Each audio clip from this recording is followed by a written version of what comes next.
Anybody need any cups? Anybody? Y'all good going? Yep. Rolling.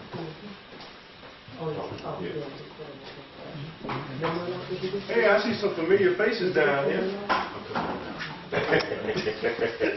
Am I supposed to use this? No, Gina, you can. You want to use that? No, I was just wondering, you know. You can. Want me to turn on? No, it doesn't matter for me. You know, Oh. Can y'all hear me? I didn't think y'all would need me to, you know, my voice normally carries. Yeah, my voice normally carries, so y'all knew y'all would amplify, right? Anybody recall what I named this for? I always forget what I named this. I mean, I always get the X-Men. Huh? X-Man. No, it wasn't quite that. It wasn't quite that. Corn, you know I remember when I sent out the email. You too, do it? Yeah, I'll find out I don't know if it had a name. I know, do it. I keep forgetting you got the computer on the phone. But I said it was going to be the 12 days of Christmas. Oh.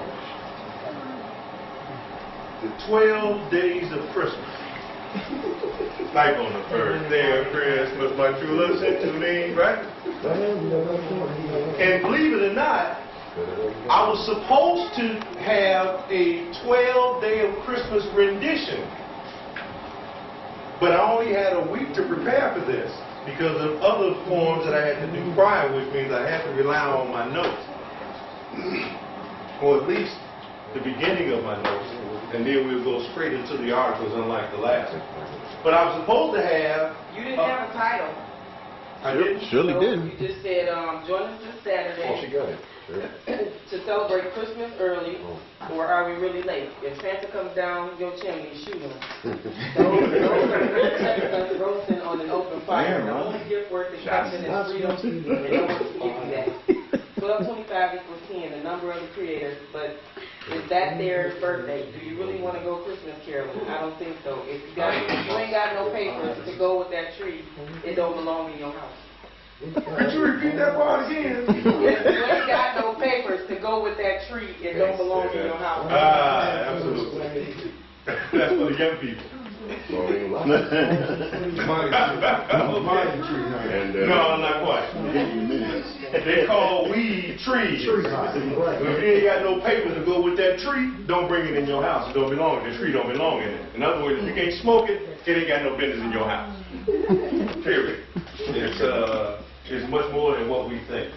But let me thank everybody for coming all the way out to Joliet and the sister for hosting us again to what I think is going to be real interesting for those of you, including myself, that have a particular conception of what Christmas is about or where it came from, and this whole association with the birth of the alleged creator Jesus, or the son of the alleged creator Jesus. Yeah. In doing the research, it's quite interesting. What I found was that none of what we have come to associate with Christmas actually comes from Christmas. Or does it come from Christmas? It has little to or nothing to do with the birth of the Creator and the celebration of His birthday, as He was not born, if He existed at all, on that date. Okay? And that date was given to us as a compromise between the established Christian religion, or up and coming, or beginning Christian religion, and the pagans who were still worshiping their historical rendition, if you will, of what Christmas was really about. And again, it wasn't Christmas. It was basically something else. Interestingly enough, that whole thing started in Kemet. It left Kemet and went to other places all over the planet. Okay? And of course, with the coming of the Europeans, particularly Constantine, everything changes. Everything changes. We begin to get people who were nothing more than monsters, but would be canonized within the Christian faith and become heroes within that faith all the way up to today. One in particular, Saint Nick. Y'all know Saint Nick. Good old Saint Nick. Yeah, don't say old Nick, because old Nick, even if you go and look at the movie The Exorcist, I think it was not The Exorcist, The Omen, Part 2, where they're over the water and one of the guardians of the devil, and they're talking about a fish in the water named Old Nick. And of course, we know that Old Nick is another name for the devil. Okay? So Saint Nick, based on his actions, is in fact a devil. And everything associated with Christmas, for the most part, has nothing to do with good, but has everything to do with the maintenance of evil. And we celebrate it haphazardly, don't question anything, and in many cases it's not our fault, it's what the culture has basically deemed is right and proper.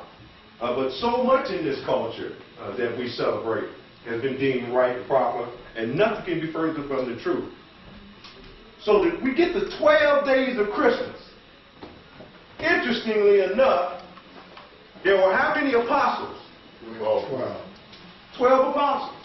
How many months in the calendar year? 12, go down. 12, zodiac. We find that much of what this 12 is aligned with has its origin in the study of the cosmos, the stars, the zodiac, if you will. It's not what we think, okay? And again, if you go back and look at the earlier practitioners of religion, the thing that you find the most common, including in the early Christian religion, was a study of the cosmos. Your magi, or magicians, in many cases, people like Merlin, were the holy men, okay? Or closely associated and aligned with the holy men. In some cases, the holy men would consult the magicians to see what it was they were supposed to do, what kind of edict that they were supposed to render. Our edict is nothing more than a religious law, okay? Rules by which people who follow that particular religion are supposed to observe. Give you a classic example. Now, I know many of you can remember in the 1990s, late 80s, 1990s, there was a lot of back and forth about nativity scenes. Governments all over the country were removing nativity scenes from public places. Anybody remember that? Yes. And that the white people was going crazy, right? Because this is their faith. This is what they claim to believe in. Well, if you notice, those nativity scenes began to come back on government property. It's no accident that you see many of the municipalities around the country decorating like downtown Chicago. I guarantee you within the next couple of weeks there'll be lights all over the trees if they ain't already got them down there now. Okay? And if you go in the hood, I guarantee you, since the white people said start celebrating Christmas early, that you'll begin to see Negroes with Christmas lights and all the little ornaments and everything trying to out white people, even their whole house lit up with lights, having no idea why they doing it, only observing what they've been conditioned to observe. In 1990 in Ohio, the Christmas nativity scene were deemed non-religious oriented. That was in 1990. It was shown that historically, Christmas was appropriated from Kemet, okay? For those who don't know, Egypt, which was part of a feast at that time, symbolic of the winter solstice. Now, while it wasn't called Xmas, it will become that with the birth of the Roman Empire. It wasn't about this alleged birth of Christ, but it was a compromise by Constantine to appease the pagans in joining the Christian movement. It will be ritualized through what they call Saturnalia. Saturnalia. That's extremely important. Right. Because Saturnalia was the worship of Saturn, who was considered the sun god. And the sun just comes up over and over, no pun intended, but the sun comes up over and over and over and over again until you begin to realize that the Son of God is in the S-O-N of God is really the S-U-N of God. Okay? And that there was nothing more important for millennia than the sun, because it dictated what you would do. It dictated your survival, because as they didn't have the technological advances that we have today, you didn't eat unless you knew when the planting season was coming. So the worship or the study of the stars and the cosmos basically dictated everything that ancient people did. Even burials was predicated on the cosmos. Quite interesting. Later on this year, I'm going to be doing a thing on Kemet, so I'm going to expand on this whole thing. I'm going to do it for one solid month. It's going to have to be at least 2 forms, and it's going to be maybe 3. And I've been gathering stuff on this form on Kemet since June of this year. And I think it's going to be one of the best series that I've ever done. Just wanted to kind of put that in there, because everything that we're talking about here today will lead us there. And as we're getting a head start on the celebration of Christmas here in late October, we're really not the first.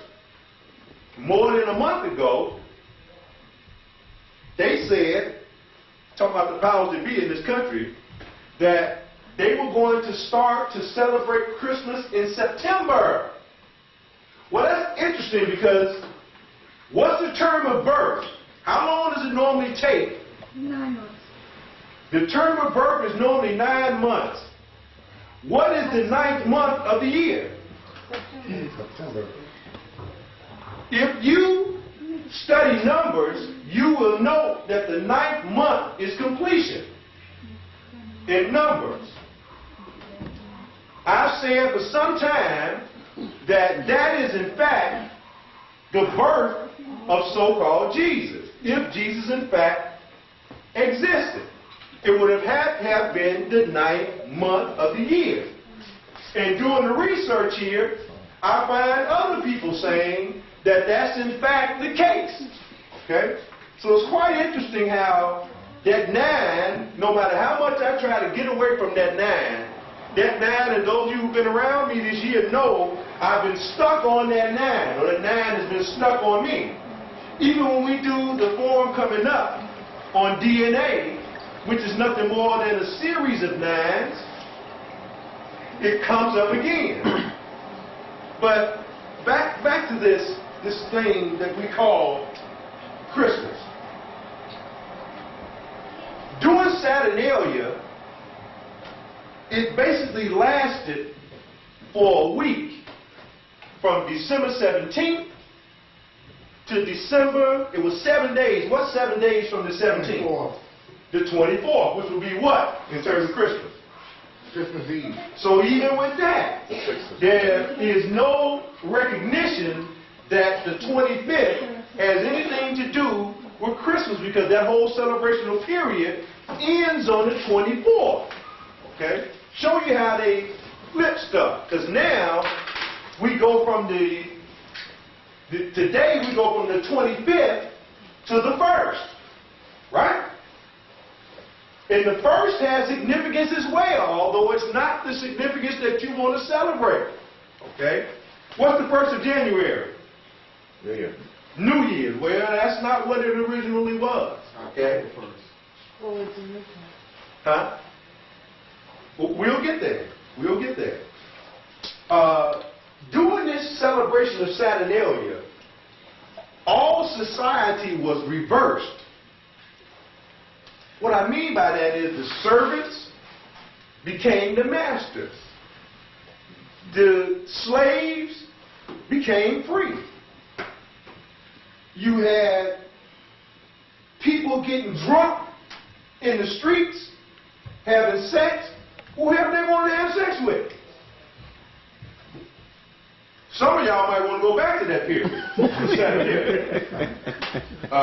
And if we ain't careful, if you take a look at what's going on today, we ain't far from it. Okay? They could have sex with anybody that they wanted to. Men, dogs. You know, this is in Rome. And in Rome, everything goes, okay? Or everything went. And they would give each other gifts, which is a no-no according to a scripture and Christ himself. Allegedly, and I keep having to use this word because as not being a Christian, I'm not ready to accept this mythology of a person that they can't find not only anything having to do with him ever walking the planet, but the so-called 12 disciples of the apostles, they can't find them either. So now, if you can't find Jesus, okay, he's divine, cool. But these other folk weren't divine. So why is it that we can't find any historical reference of these people? Why are the bones not found? John the Baptist, they got his bones. His bones are in Europe today. Okay? There's one other guy that they did find. And who was that? Supposed to have Peter. Okay, well.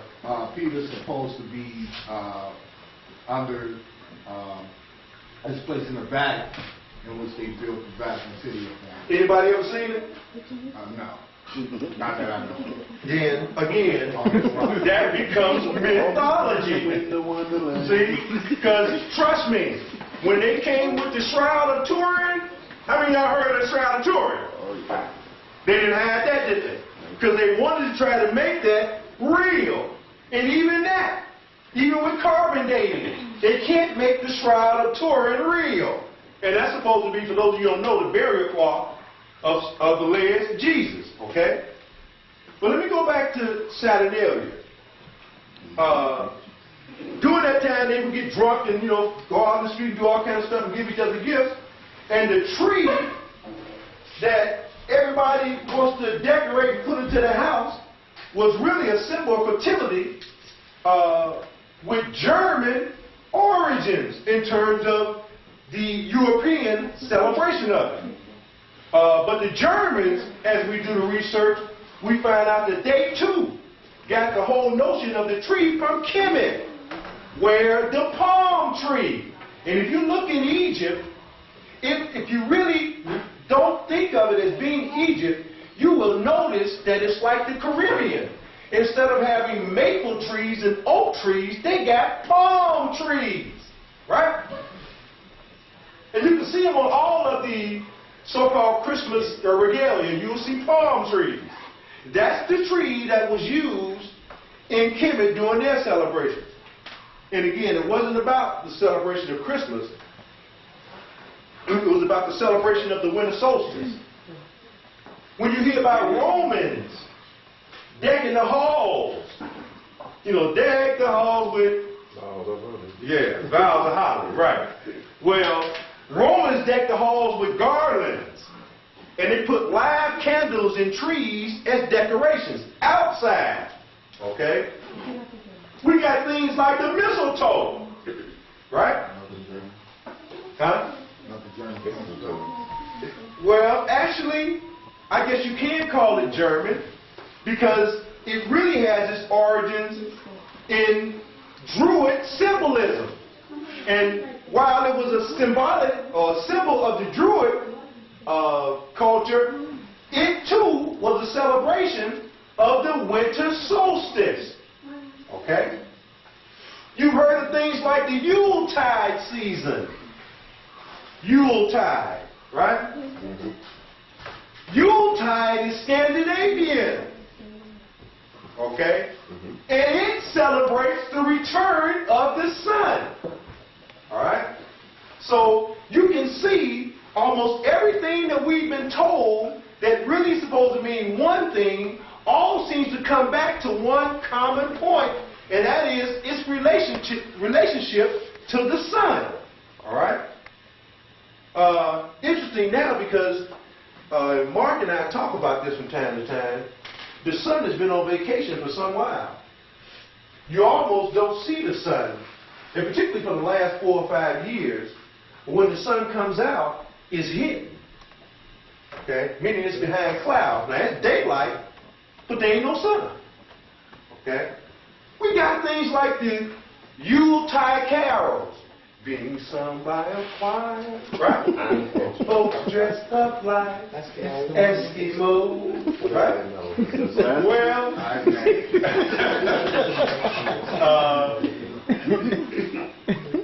that Yuletide basically came from Scandinavia, celebrating the sun's return, and in the center of the Yuletide was called the Yule log. That was the center of a tree, which was the fattest part of a tree. They would cut that center out of that tree, bring it into the house, and burn it for 12 days. Yule really means wheel. And the wheel, back during ancient times, was another representation of the sun. Okay? The hub and the spokes. Absolutely. Hit it, folks. The hub. Believe it or not, that's the origin of the 12 days of Christmas. You know, on the first day of Christmas, my true sent to me a partridge in the pear tree, right? On the second pass, yes. By the time we do the thing on Kemet, I will have this 12-day thing in order. You will absolutely love it. I guarantee it. Okay? Even St. Nick ain't what we've been told. Come to find out, he did 10 years in the joint.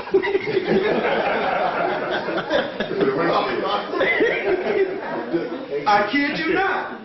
He did 10 years in the joint for not showing allegiance to Rome after he became a bishop at the age of 17. Okay? He was one of those bishops at the Council of Nicaea. Okay? Where the Trinity was created. And everything that we know as Christianity today has its origins at the Council of Nicaea, where the popes of Rome, and there was more than one, got together along with those bishops and decided what the New Testament would be. Absolutely. They would move away from Old Testament and began a whole new theory called New Testament, which has no basis in fact about anything. And I say that in particular reference to black people because we eat New Testament. That's right. We eat it up, and it has no basis in fact nowhere. Okay? Quite interesting. He was later on said to be a miracle worker, and he will reward children who acted nice. Wait till I get to some of the miracles that he supposedly performed. Unbelievable. He was made a saint after his death. Specifically, he became or was named the saint of banking. No, we ain't talking about St. Paul Federal, Mike. I thought Wheels of Oz. And he was named the saint of pawnbroking. Sounds like a Jew. Pawnbroking. What's the symbol for the pawnbroker? Wow. If y'all got your thinking caps on, huh? It's going to be foot of a No. 3 balls? Yeah, three balls. Right. 3 balls. Right, sure. yeah. Foot. Huh? Yeah. No, they ain't got nothing to do with no foot, man. You must be Where did you get that from? It was 3 balls. 3 balls.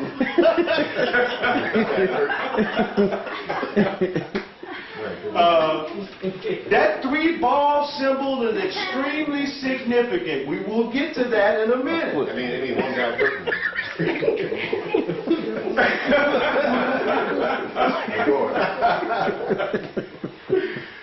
His elves, his so-called elves, were really Moors. Who? Morris? Moors. Africans. Okay. Okay? He changed dramatically when the mythology came to America. When Saint Nick was first comprised in Europe, his flying, how can I put this? He had a flying horse. He was pictured on a flying horse in regular clothing of that day. That changed once he came to America. They changed the flying horse to 8 reindeer. By the way, you heard of Rudolph, right? Rudolph the red-nosed reindeer, right? Had such a shiny nose. Right. The mythology is so important to the powers that be that they commissioned NORAD. NORAD. NORAD, which is one of the major military installations on the planet, to basically give people the idea that they would track Santa Claus using Rudolph's red nose. They would use the technology to track him based on his nose.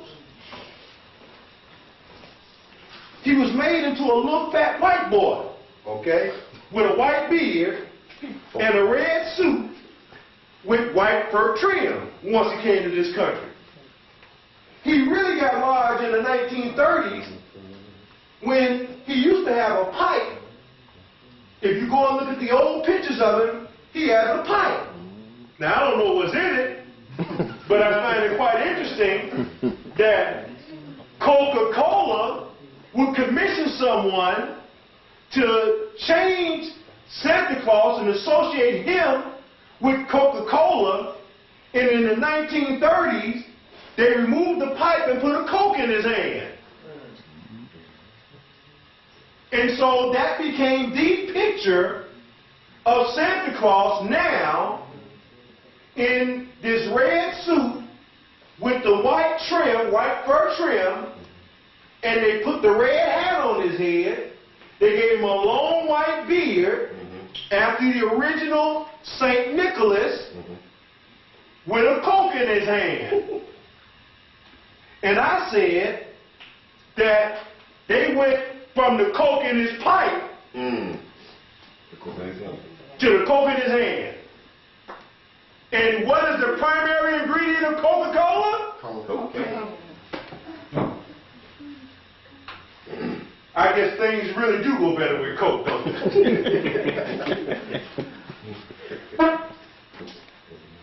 Around that same time, Rudolph was born. But when we look critically, everything associated with Christmas was either stolen, changed, or made up.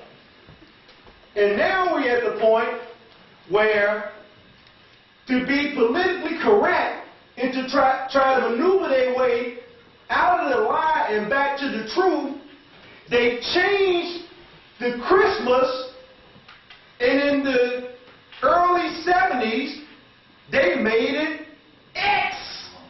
Robert X. Must. Right. As the Nation of Islam was coming of age, so was the little fat white boy in the red and white suit. Now he got an X.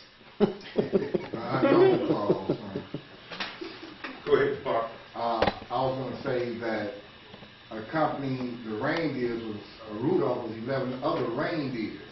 How many more? 11 plus Rudolph, so you had 12 reindeers with Rudolph. Okay, well, originally they said it was 8. Right. 8 tiny reindeer, they even named them. Right, they want to give you 9. Can anybody name the names? I know Donna, Blitzen. It used to make you know all the names of the damn reindeer. We're not American.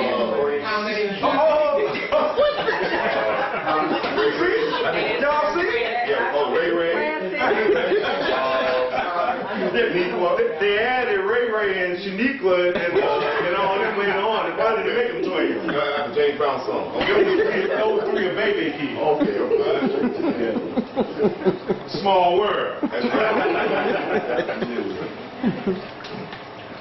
That's interesting because after they changed that and they made all this stuff up, we subsequently find out that the so-called 3 wise men was a classic example of this taking stuff and making stuff up.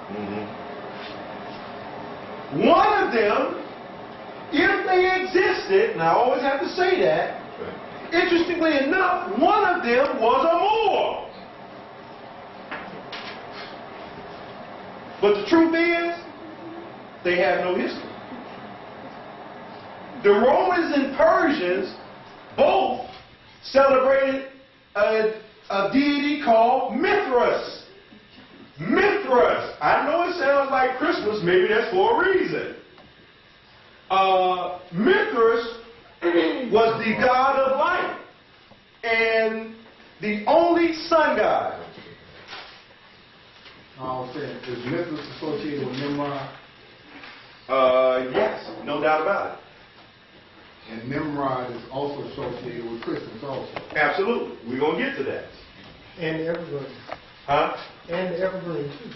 Oh, yeah. Well, we're going to get to that, too. All that. Everything having to do with Christmas, we got the information down there. We're going to kind of take it apart and take a look at it. Now, this guy Mithras was allegedly the product of divine birth, born on December 25th. This is pre-Christmas, during the winter solstice. Again, he too was associated with the sun. His life and abilities were exactly the same or mirrored Jesus's. Both of those, I'm talking about Mithras and Jesus, both of their lives mirror Horus or Heru from Kemet, Hotep. Gerald Massey, who's one of their scholars, That's right. one of their scholars, he ain't one of ours, but he was clear on that history. He pointed out the discrepancies in the history.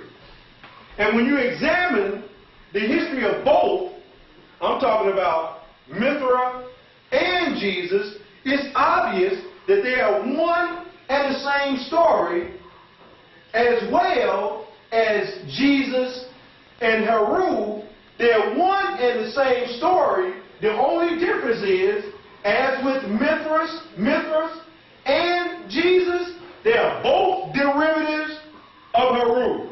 They both have their origins in Kemet. They just been appropriated. When they say appropriated, we say stolen, changed, and made into something that it's not. Kind of like a Negro.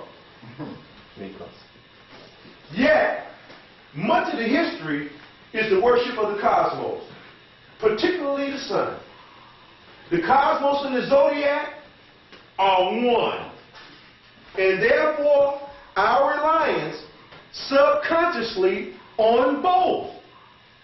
During the 70s, in this so-called age of Aquarius, you couldn't run into a sister and not ask her what a sign was.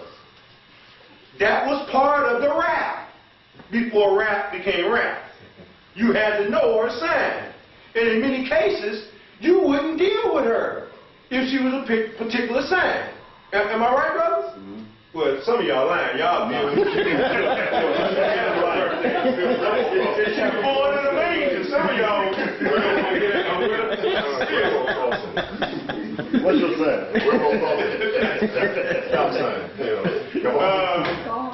But both early Christians and Kemetic priests both studied the cosmos.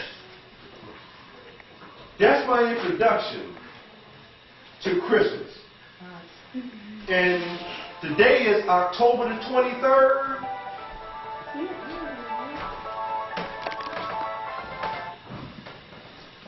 We got approximately 2 months before all the lines repeat themselves. So it's interesting that we would meet right 2 months almost before Christmas Eve. What day does Christmas come on this year? What day? 25th? That's correct. What day? What day of the week? See, Christmas ain't like Thanksgiving.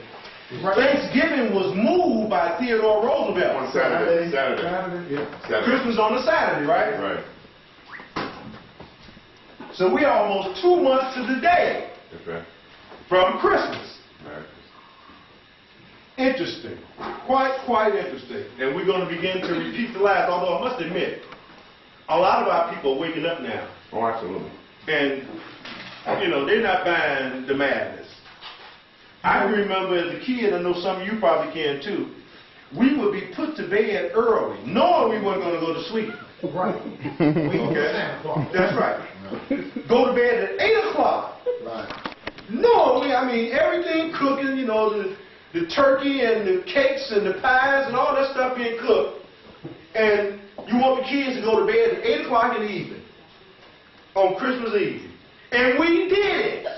Because we wanted to hurry up and wake up at 4 o'clock in the morning to get your present. G.I. Joe. No chimney. No doubt about it.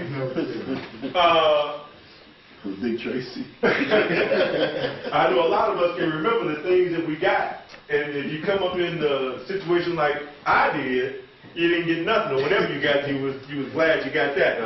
We were taught to be thankful if you didn't get no toys, just be thankful you got something to eat.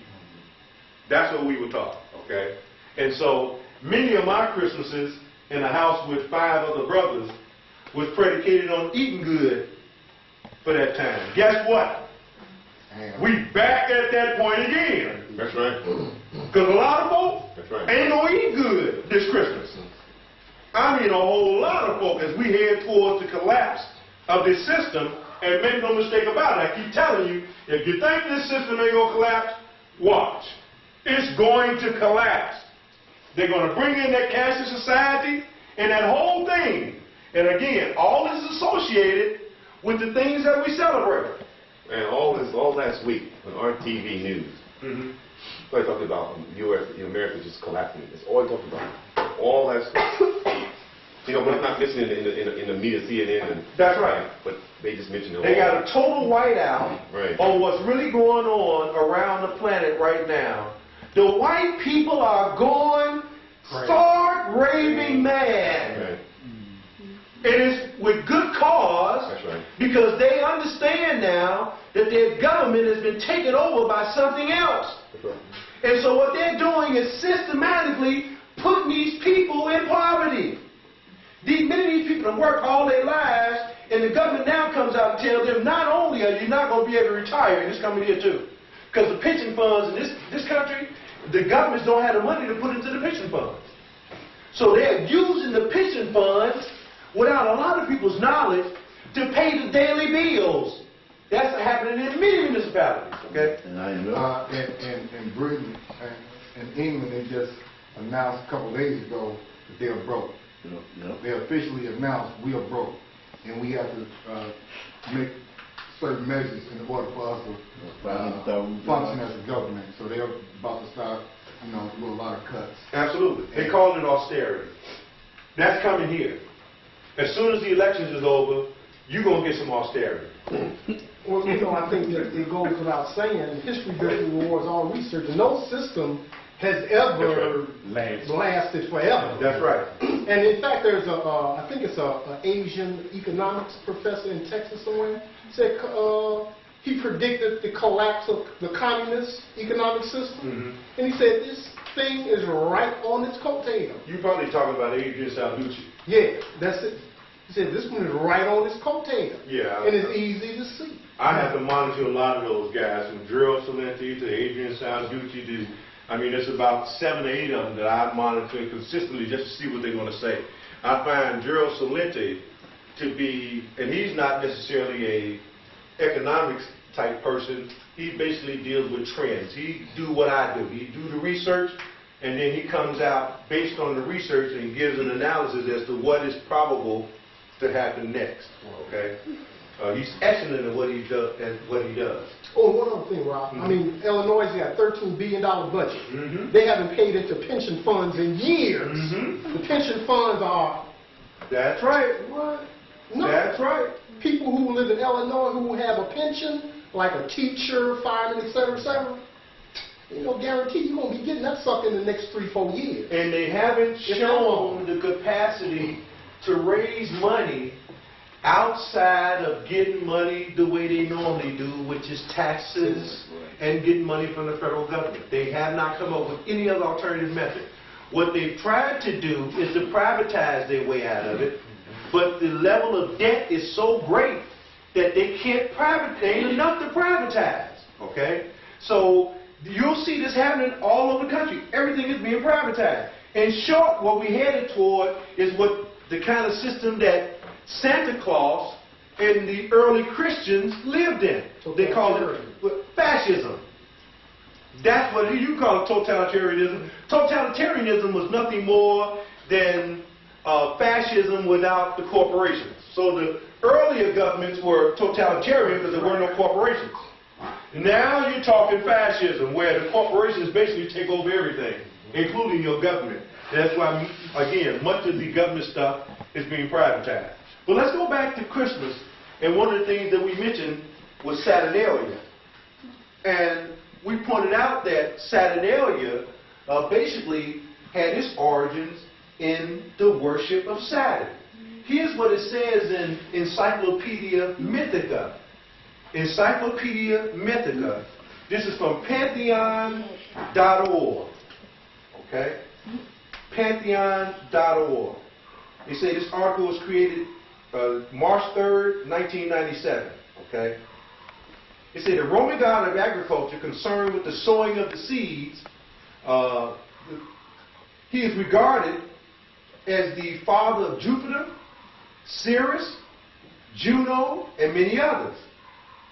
Jupiter chased him away, and he was taken in by the god Janus in Latium, where he introduced agriculture and viticulture. This event heralded peace, happiness, and prosperity, the Golden Age. In memory of this Golden Age, each year the Saturnalia was observed on December 17th at his temple on the Forum Romanum, which is short, or which is long for Rome, okay, Roman, Romanum. This temple contained a royal treasury and is one of the oldest in Rome. Saturnalia, originally only 1 day, was later extended to 7 days. Business was suspended, the roles of master and slave were reversed, moral restrictions were loosened, and gifts were exchanged. Saturday is named after him. And I'm not sure if I mentioned this before, but Saturday is what day of the week? It's the 6th day of the week, right? Saturn is what planet? Oh, excuse me. Saturday is the 7th day of the week. Well, 7th day of the week. No, the 6th day. That's The 6th day, because Sunday is the first. Right, Sunday's the first, right. Right, that's right. Sunday is the first day of the week. That's right. So Saturday, it's the 6th day. It's the 6th day. No, you're right. It's the 7th day. Yeah, you're right. Sunday of that is going to church On Saturday. Right. right, but we don't worship it. We don't look at it as the 7th day. That's right. The beginning of the week now is Monday. So Saturday is the 6th day of the week as we study it or as we deal with it today. Right. But as you look at the calendar, You were saying? You said Saturn is the sixth planet. Saturn is the sixth planet. Oh, okay. So I was saying is, if you look at it in calendar, the calendar is structured Sunday I know. to Saturday. I believe it.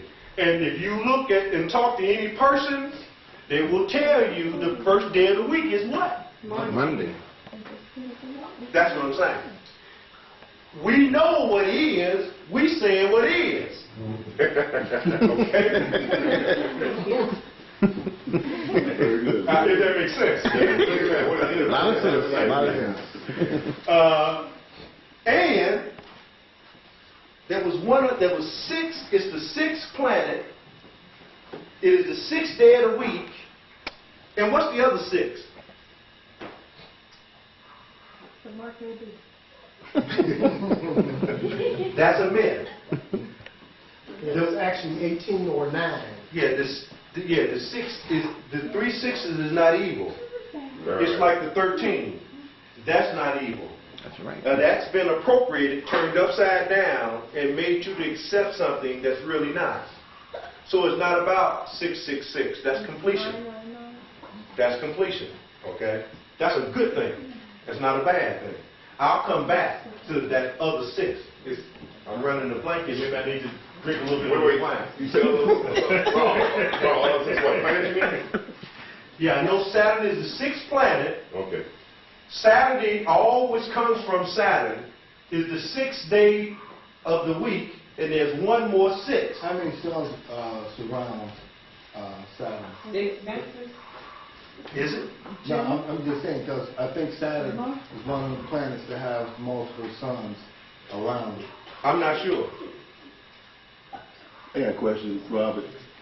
In your research there, did you find out Saturnalia, you say? Saturnalia. Saturnalia. Is that the same person who stopped football? Huh?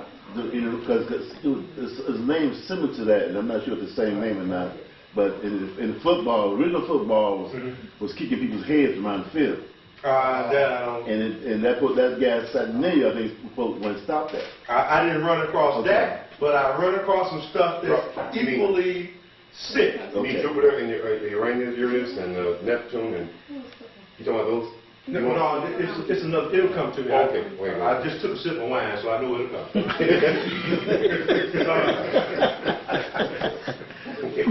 This is from Sweet101.com. Sweet101.com. The Roman Winter Festival of Saturnalia discovered the origins and customs of a Roman midwinter festival. Says here, an enigmatic Roman winter festival, Saturnalia, honored the god Saturn. Held close to the winter solstice, many of its elements survive in modern Christian celebrations. Dedicated to the god Saturn, Saturnalia was one of a series of Roman festivals celebrated at midwinter.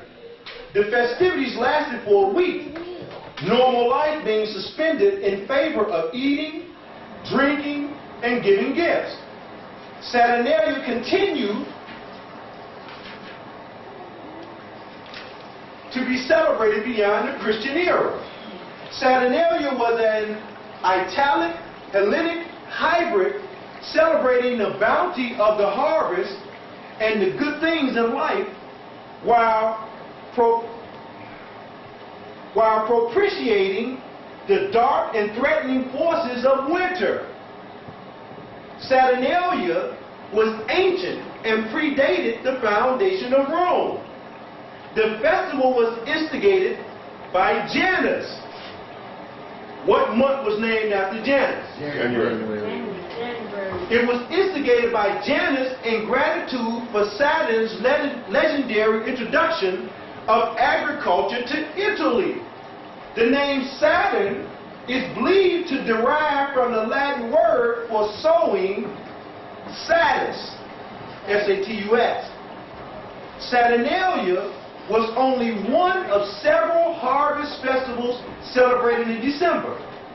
The Consuela was celebrated on the 15th and the Ocalia on the 19th. Ancient sources link Saturn with the days before agriculture, when food was available without the associated toil. It echoed in Saturnalia's emphasis on carefree leisure and pleasure. Elements of the festival support primitive italic origins. The pottery figures of the Sigillarists are transmuted sacrifices to Saturn. Pottery representations of human heads once placed, Brother Mike, on the god's altar. Let me read that again. Let me read that again. My head. The pottery figures of the Sigillarists are transmuted sacrifices to Saturn. Pottery representations of the human heads once placed on the god's altar. That kind of goes to what you were saying, Brother Mike. The candles represent torches to light against the darkness of Saturn's chaos. Darkness represents the time before civilization, but it also epitomizes winter. Saturnalia was closely influenced by Greek ideas. The format of the festival bear a direct resemblance to those of the Chronia, a Greek harvest festival held in honor of the god Cronus, Saturn's Greek counterpart. Saturnalia began on December 17th and lasted a week. Augustus, that was one of the Caesars, attempted to reduce the festival to its proper length by limiting it to 3 days. But by the time of Claudius, and Claudius was really, if you go and get the movie of the I, Claudius. They ran it on WTTW. For weeks. They show you the Saturnalia in that movie. Straight up beast. That's right. Another one was Caligula. I've seen Caligula. And you throw up your hands watching that. Okay? Yeah, you need a vomit bag when you watch that. Right, that's right. The other 6, you just think, Mark. The other 6 was their 6 rings around Saturn. And here lately, it's losing its rings. Okay? Now that I don't know. Nobody knows. You'd have to consult Blair. I bet you Blair knows why, but I'm not prepared to say why those rings are disappearing. It's on that NASA website. I saw that. I did too. Yeah. Nor am I prepared to say why they got the 6-point star on the north. And Santa supposedly is where? No. The 6-point star on Saturn today is on the North Pole on Saturn. And the Eye of Osiris is on the South Pole today. Now, NASA satellites. that's right. Now, I would show y'all. I don't know if it'll play, but for those of you who didn't see it the last time, maybe it'll play this time. Although I bet you it probably, well, I'm not going to say that. I'm going to think positive. If this will play, we'll show it. If not, we won't worry about it. Okay, this is on the first one here. So, anybody who know how to put that in there can do that. Anybody do it. Knowing they're going to be for one or two people, huh? It's already good.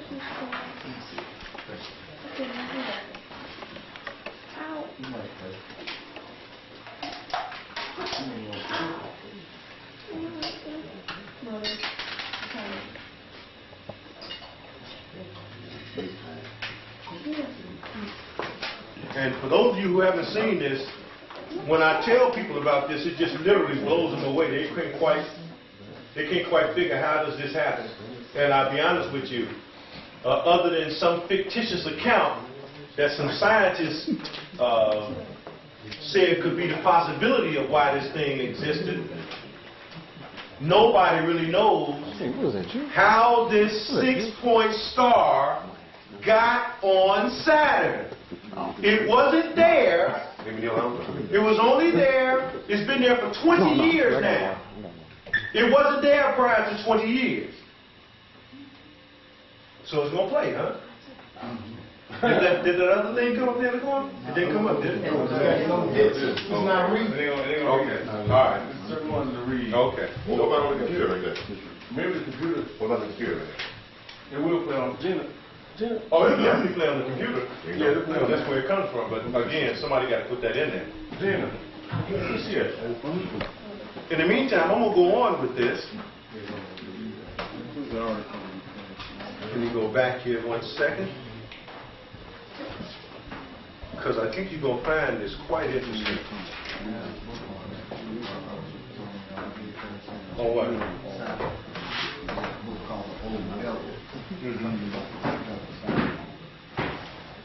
They're going to say Saturn continued to be celebrated beyond the Christian era. Saturnalia was an Italic Hellenic hybrid celebrating the bounty of the harvest and the good things in life, blah, blah, blah, blah, blah, blah, blah, blah, blah. Saturnalia was ancient and predated the foundation of Rome. The festival was instigated by Janus in gratitude for Saturn's introduction of agriculture to Italy. The name Saturn is believed to derive from the Latin word blah, blah, blah, blah, sowing. The ancient sources link Saturn with the days before agriculture, when food was available without associated toil. It echoed in Saturnalia's emphasis on carefree leisure and pleasure. Elements of the festival support primitive Italic origins. Blah, blah, blah, blah, blah. Saturnalia was closely influenced by Greek. Blah, blah, blah, blah, blah. I got a lot of blah, blah, blah, blah, blah. A Greek harvest festival held out blah, blah, blah, blah, blah, blah. Saturnalia began on December 17th, lasted a week. And Augustus attempted to reduce the festival to its proper length of 3 days. Okay, I went back too far. 2 days. During the time of Claudius, it was once again 5 days long. People continued the ancient tradition, even though they cut it down to 5 days, people continued to celebrate it for 7 days. The opening celebration was marked by a public banquet at the Temple of Saturn. Normal social rules were inverted. All businesses were suspended. Criminals could not be convicted of war or war started. Pleasure ruled. Each household would choose a king. That's it. That's Saturn right there. And as you can see, it's rotating. That's on the planet Saturn. It has 6 equal sides. 6 It has 6 geometrically equal sides. Yeah, it's supposed to be becoming one circle now, right? Huh? On that side, they say they're going to be one solid circle. It's just going around over and over and over and over and over. That's what I saw. The BBC. What is that? Like this camera on the computer. Right, okay. But it's on the DVD. Right. So you can see Yeah, everybody. I just focus on everything. 1, 2, 3, 4, 5, 6. Yeah. And you can see the circle in the middle. If you look good, you can see the pyramid in the center of the 6-point star. That's weird. Now on the South Pole, which I'm not sure if I got on there, there's an eye.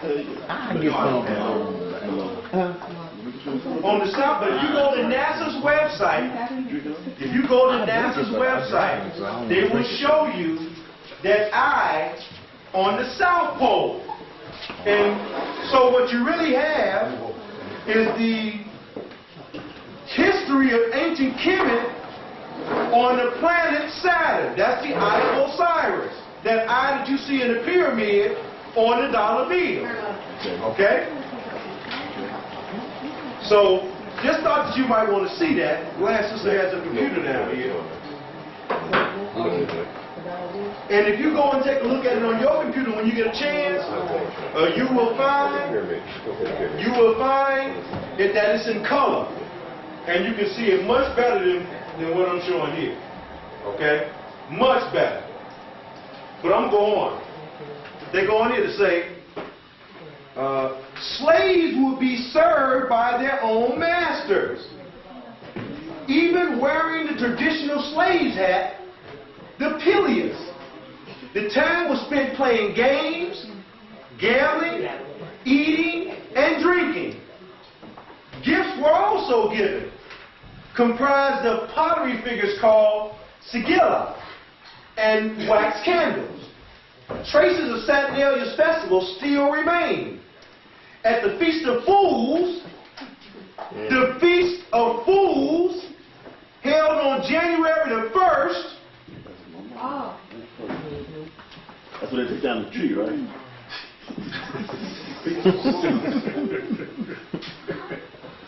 The Feast of Fools, held on January the 1st in medieval France, it was common for high and low officials to exchange places during festivals. Now, what do you call January the 1st? New Year's Day. New Year's Day. Well, if you really look how people act on December 31st, can we really call it the Feast of Fools? Yes. Because you can't get into the liquor store on December 31st. I'll tell you what you do. If you're in Chicago, go to 89th and 88th in Stony Island. Stony Island is one of the largest streets in the city of Chicago. You cannot get past. Folks lined up to become a part of the Feast of Fools. Nobody getting tickets. Absolutely. Interesting. We go on with where Christmas really came from on the 12 days of Christmas. Sister, you've been infatuated with that picture. I'm trying to find it online. What website was that? Just go to NASA. If you Google NASA, it should come up. Just Google hexagram on NASA. I mean hexagram on Mars. Or hexagon on Mars. Because if you put 6-point star, it won't come up. You mean Saturn or Mars? You say Mars. You mean Saturn? I mean Saturn. Okay. Just Google hexagon on Saturn. It'll come up. Because that's what it is. This is from the Altius Directory, altiusdirectory.com. The origin of Christmas, the history of Christmas, Christmas carols, bells, the origin of Christmas stockings. Merry Christmas, baby. You sure did treat me nice. Wine is working, y'all. Yeah, man, boy, I got you back. Merry Christmas, baby. Cheers.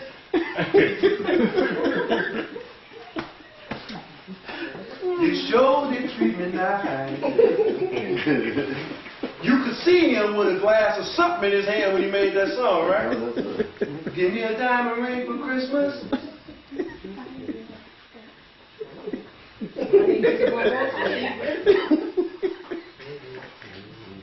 Now I'm living in paradise. Well, I'm feeling mighty fine.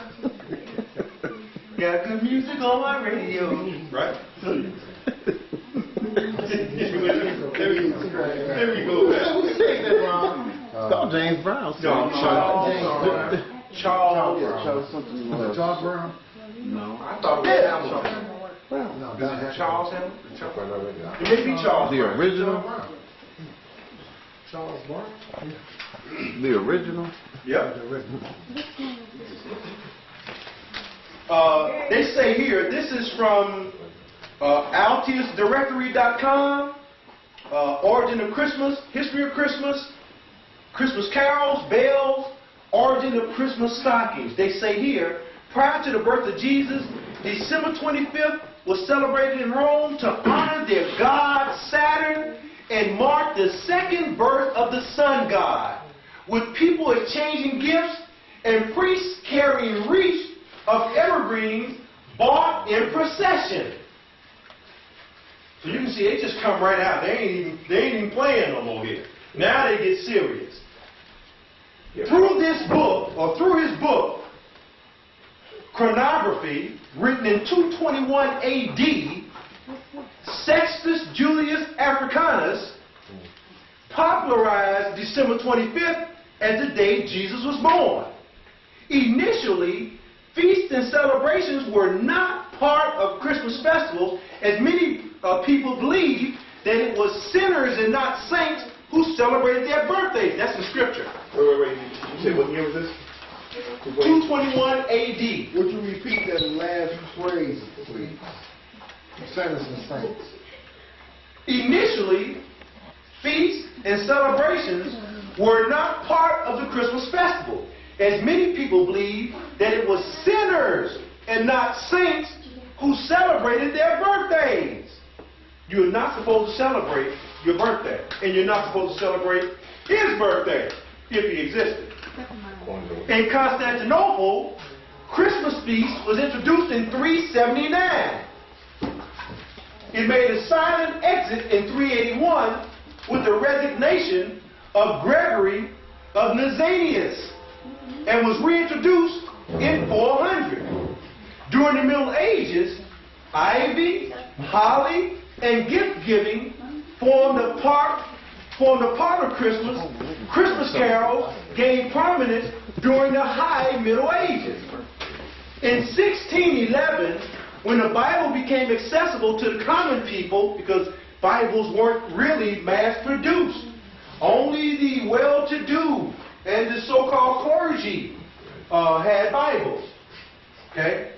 Purists banned Christmas, as they felt the festival had pagan roots and was a kind of witchcraft.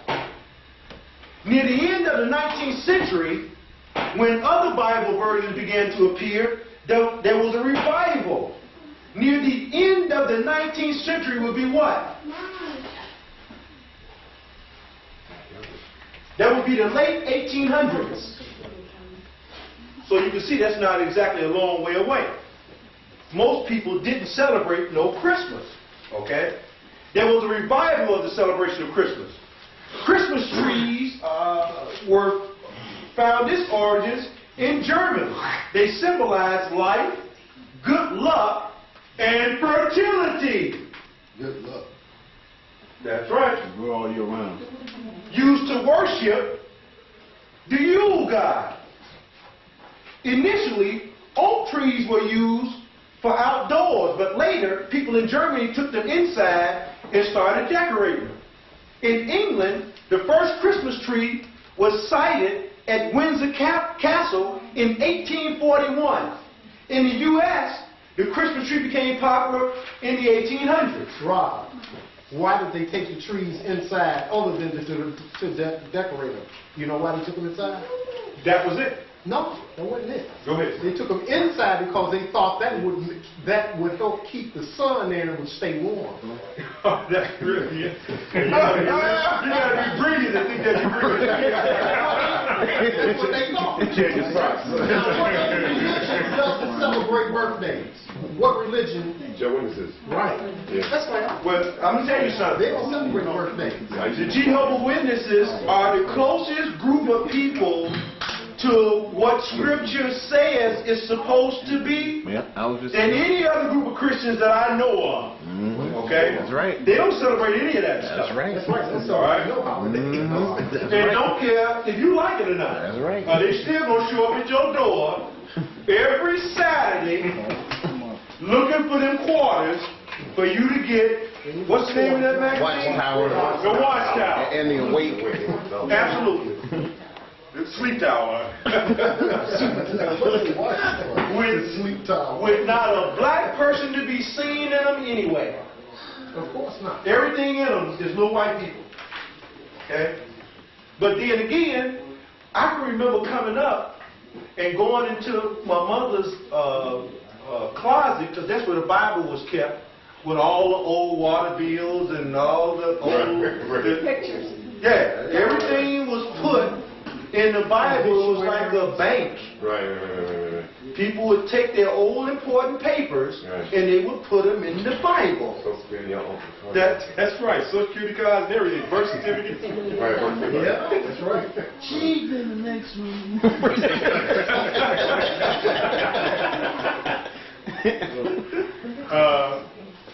Let me go on here. Christmas carols originated in Italy in the 13th century, where Francis of Assisi sang songs in praise of Jesus Christ. Edward Johnson, who worked for Thomas Edison, was the first person to use Christmas lights on the tree. Eveready was the first company to mass produce Christmas lights in the beginning of the 1900s. St. Nicholas, now known as Santa Claus, dropped 3 coins from a chimney of the home for 3 poor sisters. Each of the coins landed in separate stockings, which were kept on the mantle of the fireplace to dry.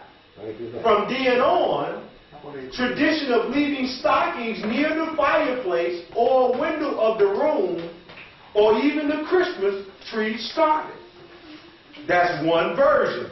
Now read that again. The coins fell out the chimney. All 3 of them went up to a separate spot. I'm going to read it again. And then I'm going to go on because there's a much better version. Okay? They say here. Who's that that started gospel music? CC? C.C. Winans? No, the one you was talking about up there, singing to Jesus. Francis of Assisi. Right, that's who started gospel music. Yeah. Francis of Assisi. Yeah. Not like Paul. They say here, each of the St. Nicholas, now known as Santa Claus, dropped 3 coins from a chimney of the home for 3 poor sisters. Each of the coins landed in separate stockings, kept on the mantle of the fireplace to dry. From then on, tradition of leaving stockings near the fireplace or a window or a room or even the Christmas tree started. Now, Robert, would you hold on a second? Now, you know how impossible that is besides the coin going in the sock? All 3 of them. The coin will have to do a jet, will have to make a jet, because the mantle is above the fireplace, the opening of the fireplace. Right. So the coin will have to come down and then make a jet. Maybe it's Michael And Jordan. back into the socks, into 3 different socks. Right. Oh, okay. I just want to get called it a back shot. I just want to get the story. I believe you. The history of Christmas. Yeah. Get ready. The history of Christmas. This is from Ben Best. Ben Best, BNBST.com.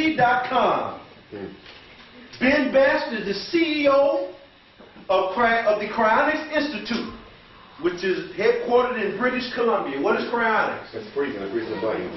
That's cryogenics. The same thing. Cryonics is a derivative of cryogenics. Oh, okay. Or cryogenics is a derivative of cryonics. But the bottom line is, what do they do? Preserve DNA, human specimens, Body parts. Absolutely. There's a very famous guy who had his head frozen in cryogenics. He was a former baseball player. Anybody know his name? Ted Williams. Ted Williams has his head frozen in a cryonics laboratory.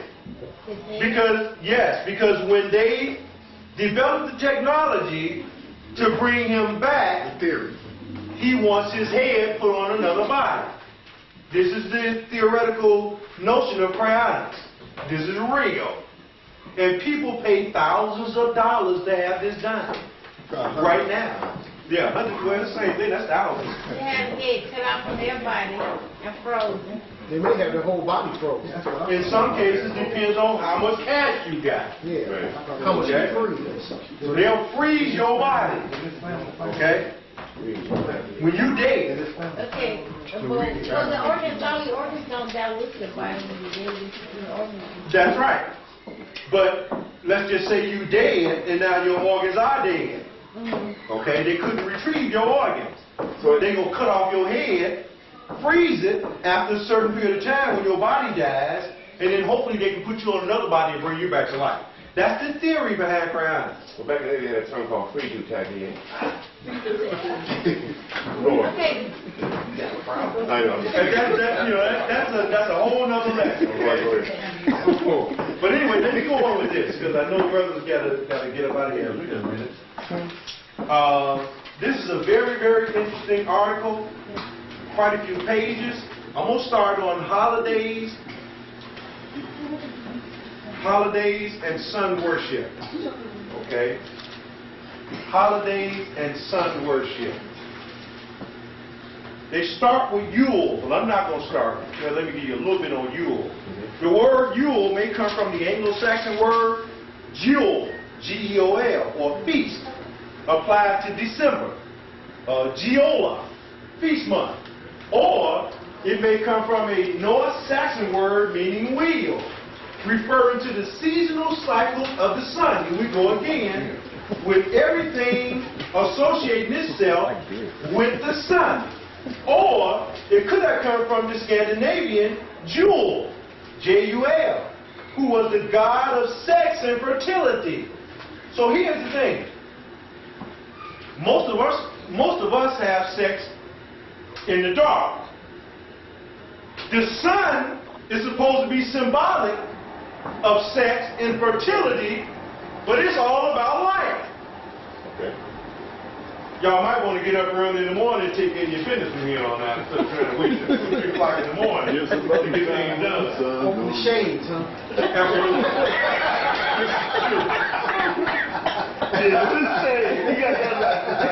That's right. Sunlight. They go on here to say the constellation or zodiac sign visible at dawn of the day of the spring equinox has been regarded as of special significance, currently changing from Pisces to Aquarius due to the 26,000-year precession of the Earth, the advent of the age of Aquarius. The chief holiday for the ancient Hebrews was celebrated at the first full moon after the spring equinox. What day is the spring equinox?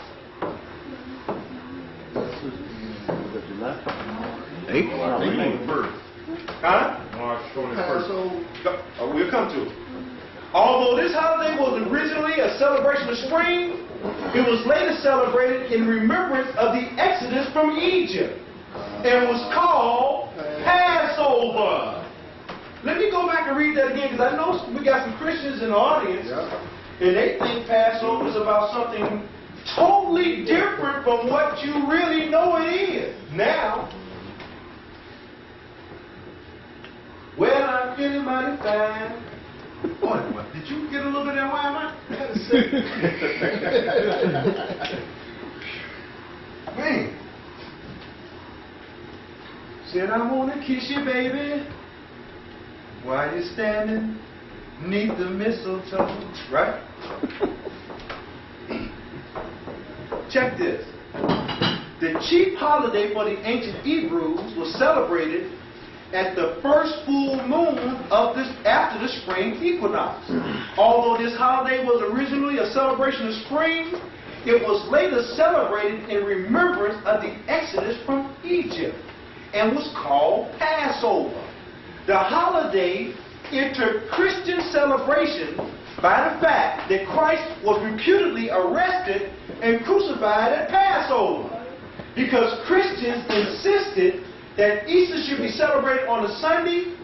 The Council of Nicaea decreed that Easter be the first Sunday after the 14th day of a lunar month. I know y'all didn't catch that either.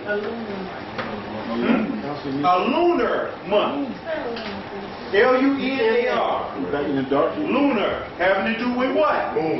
The moon. The cosmos. Again. I'm going to read that again. Because Christians insisted that Easter should be celebrated on Sunday. They insisted, right? So the Council of Nicaea decreed Easter be the first Sunday after the 14th day of a lunar month, which has nothing to do with Passover. That comes from the Council of Nicaea. Okay? Following that date of the spring equinox, Easter can occur on any day from March 22nd to April 25th. That's right. Easter? Yes, to this day. Right. Even though The ancient Egyptians celebrated the Passion, or suffering from fatal dismemberment. They celebrated the Passion of the god Osiris and celebrated his resurrection in the spring, coinciding with the flooding of the Nile and rebirth of vegetation, which again coincides with the Christian celebration of Easter. Okay? The word for Easter in most of the Roman languages is a variant of the Hebrew Passover. That's in quotes. But the English word is unrelated. Possibly the English word Easter is derived from the name of an Anglo-Saxon goddess of spring, Ostre, E-O-S-T-R-E, which comes from the word estrogen. Oh, say it again, what? I know y'all have to listen to this. This is extremely important. The word for Easter in most of the Roman languages is a variant of the Hebrew Passover. But the English word is unrelated.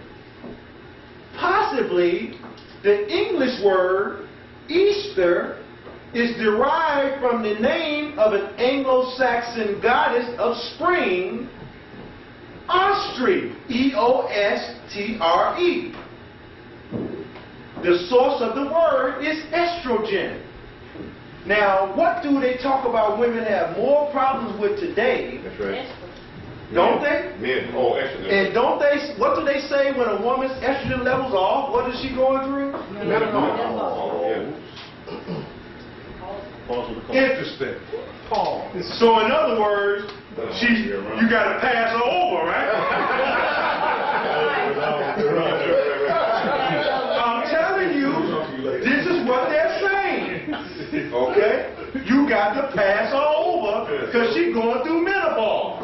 You fall with the men, right? Right. Fall with the men. Right. That's right. Oh, you get better. Or Ishtar. People think. Ishtar, the Babylonian Chaldean Venus, who was the consort of the sun god. Or it may have come from the same root as East, associating the source of the rising sun of course, right. with the resurrection Of course. of Christ. Rise erection, right. Absolutely.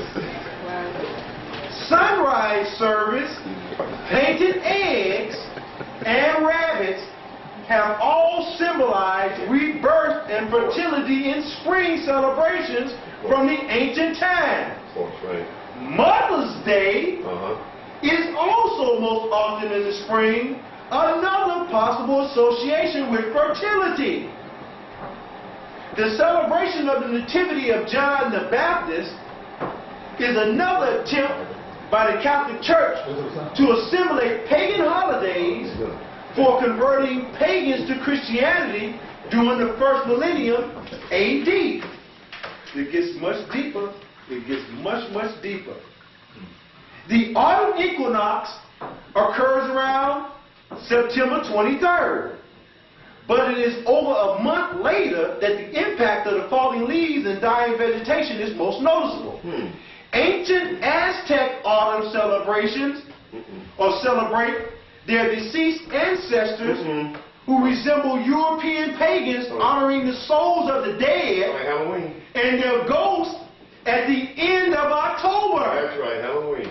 That's right. Well, we're right a week away from now. Right. The Roman Catholic Church assimilated pagan traditions by declaring November 1st to be All Saints Day. Also right. That's right. See? And November 2nd to be All Souls Day. That's my day, man. Halloween originated from the Celtic belief that the spirit world is closer to the world of the living on October 31st. Now, divinity and the virgin birth. This is really good. Egypt. Could you hold on a second and go back to Halloween? What they're saying is the veil between the visible world and invisible world is at its closest that you can get to in a year at that time, to where people can interact with the spirit realm. And this is what they was talking about when he was talking. This is what he meant when he said. Is that also kind of related to? I might be misconstruing this, but I think in Chile somewhere like that, where the women get together and they walk around with the faces of the people they passed. And is that, you know anything about that? I don't know. But the Mexicans got some kind of holiday celebrating the day. What is that? Santa Maria? No, Santeria. No, not that. Not that. Celebrating the dead. Santeria is basically a mixture of Christian and African religion. Right. Right. Yeah. Right. It's celebrated in the southeast Yeah, with Cuba, a passion. yeah, exactly right. Okay. Yeah, exactly. All throughout the Caribbean as well. That's right. They call it Santeria. They call it also the Orisha? No, Orisha is a priestess. Lucchini. I mean, well, another name for it. But you'll find Santeria was basically incorporated by the slaves who had to hide their true religion inside the Christian religion for fear of being slaughtered by the powers that be during the antebellum slavery period, and before that, for that matter, because they knew if they were caught celebrating their own religious practices, which had been deemed voodoo, that doom would basically be visited upon them. So what they did was they would take the Christian thing and put it on the outside, and inside the church they practiced the ancient religion, okay, which basically comes from Kemet. Because voodoo in Jamaica is Kabbalah in Israel. You follow what I'm saying? Same thing, okay? It's the mystical part of the ancient Egyptian mystery system. Anyway, let me go on with this, because this is really good. In ancient Egypt, Osiris and his wife Isis were reputed to have been divine secular rulers of Egypt until Osiris was murdered by his jealous brother Seth. Seth cut the body of Osiris into 14 pieces and strewn them about the land. Isis gathered up the pieces with the exception of the genitals, which had been eaten by a fish. Maybe that's why our friend, the Four Tops, said, catfish.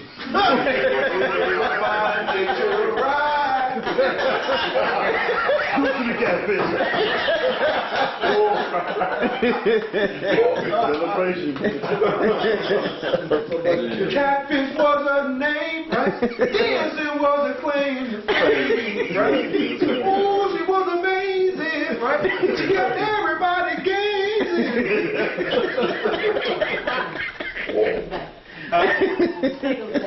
Yeah, I'm trying a little bit, just a little bit. I ain't old enough for that.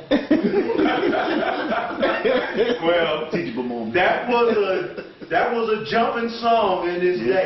Trust me. You put that on, everybody got on the dance floor. Okay? Anyway, eaten by a fish and restored Osiris to life. Osiris then dwelled in the underworld as the king and judge of the dead. Isis, nonetheless, gave birth to the divine child, Horus, or Haru. Hold on a second, you missed the part where she fashioned a phallus form. No, they are, I just had to read that. Well, I mean, you know, there's some of them, they're not going to get graphic. Depends on where. It says, she gathered up the pieces with the exception of the genitals, which had been eaten by a fish, and restored Osiris to life. That's what they're saying. Okay. Anyway, what was that here? Osiris then dwelt in the underworld as the king and judge of the dead. Isis nonetheless gave birth to the divine child, Horus, as I said, or Haru. In the 4th century Alexandria, Madonna could have been a reference to the mother goddess Isis or Saint Mary. The last Egyptian temple of Isis was converted to a Christian church in the 6th century AD. So even the Christians, Is that the Hagia Sophia? they gave much weight to Kemet until they began to feel like they were superior to everybody else. Because many of the people around the planet had similar celebrations no matter where you went. So in order for them to incorporate these people, they would either have to kill them all or allow for them to continue to practice their particular version of what originally came up out of Kemet. The Star of Bethlehem and the wise men. This is really interesting. According to Matthew, and y'all can look this up in Scripture, after Joseph discovered his betrothed was pregnant, he was visited in his sleep by an angel who informed him that his wife would give birth to a son named Jesus. That's in Matthew 1:21-23. The angel told Joseph that his wife had been impregnated by the Holy Ghost. Okay. His name was Josiah, and he lived on the 13th floor.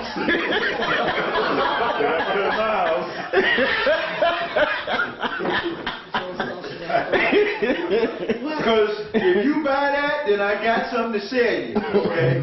And he told him to go ahead with the marriage.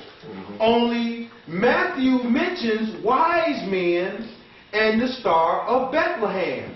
Only Matthew mentions wise men and the Star of Bethlehem.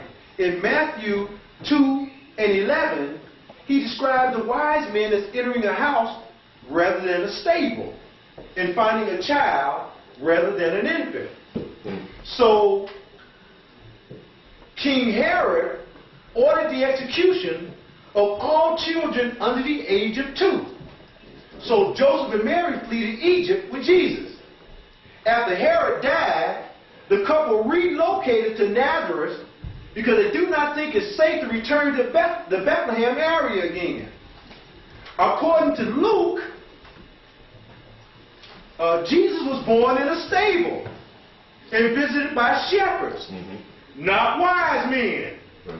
There's no mention of a flight to Egypt, of wise men, or a massacre of babies. That's in Scripture. You can go to Luke 1:26-38. So we got different stuff even in the Gospels. Praise the Lord. Yes, you do. The idea that there were 3 magi, which is short for what? Magic or magician, came from the 3rd century theologian Origen, O-R-I-G-E-N. The Syrian church claimed there were 12 magi. Sometimes the magi are described as kings. Some or all of them could have been women. Maybe you're in drag. Exactly. That's the point. What do you say, me in the drag? Not back in the day, right? The Magi were a class of Zoroastrian priests in ancient Persia who practiced astrology, medicine, and magic, and were renowned in the ancient world for their wisdom. Early in medieval times, legends of the three wise men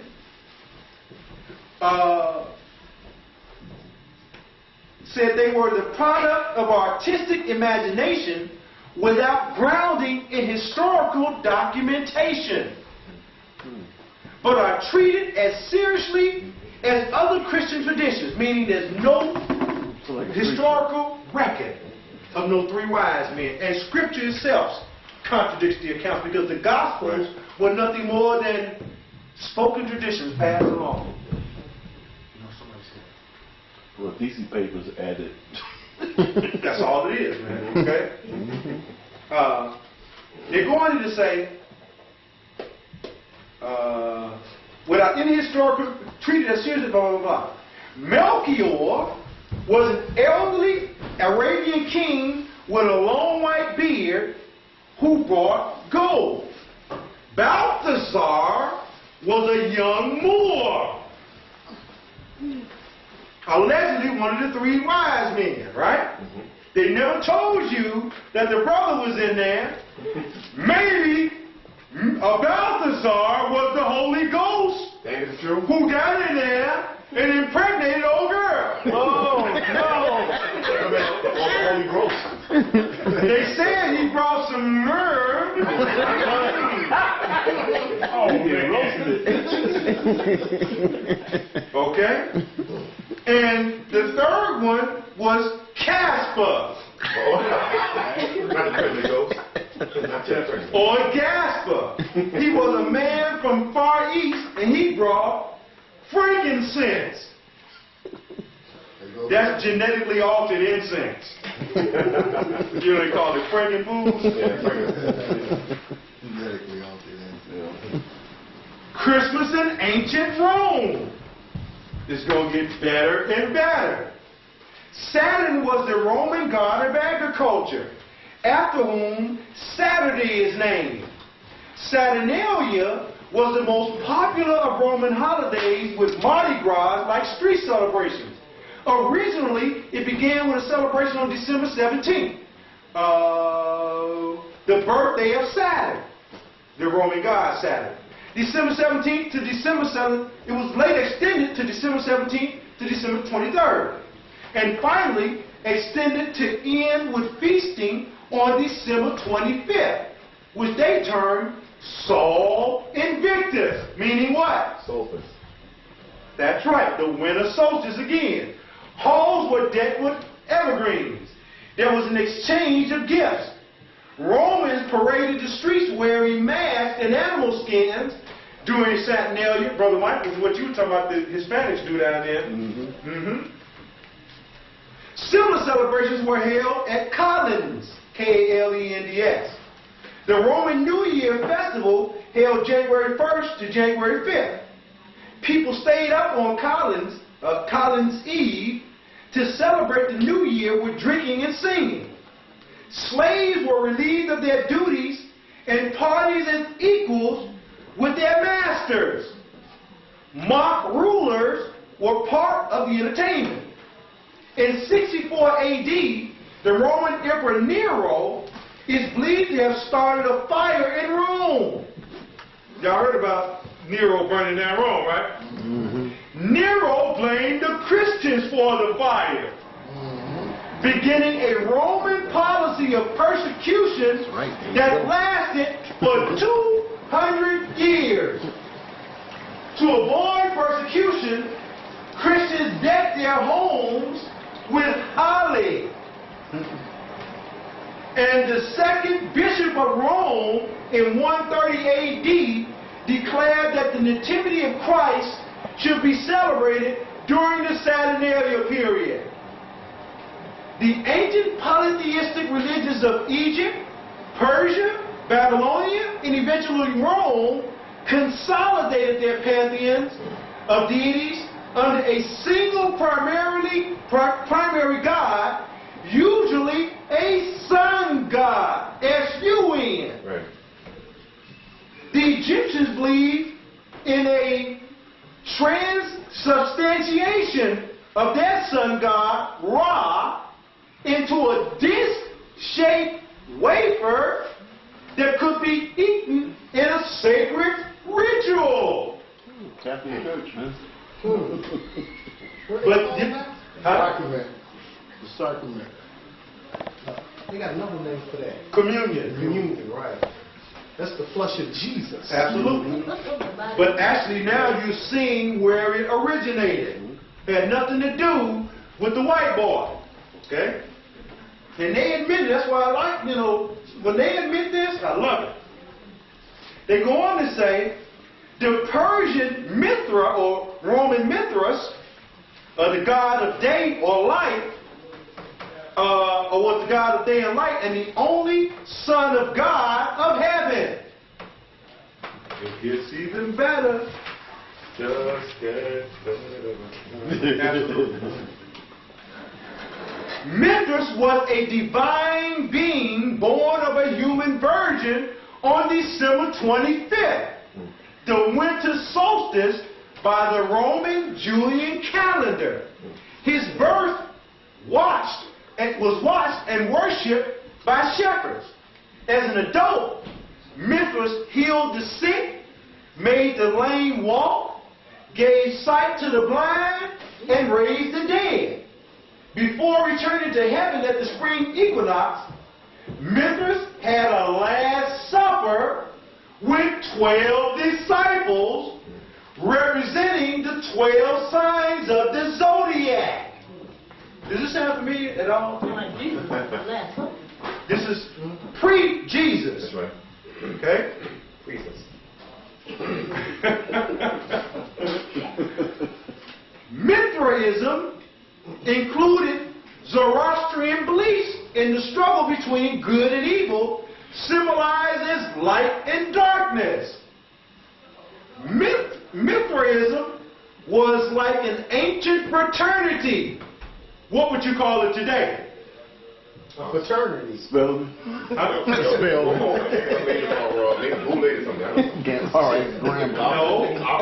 What they're talking about here is where much of the mystical aspects of early religion, including Kemet, was being practiced. It was being practiced in the temples that were later named Masonic lodges.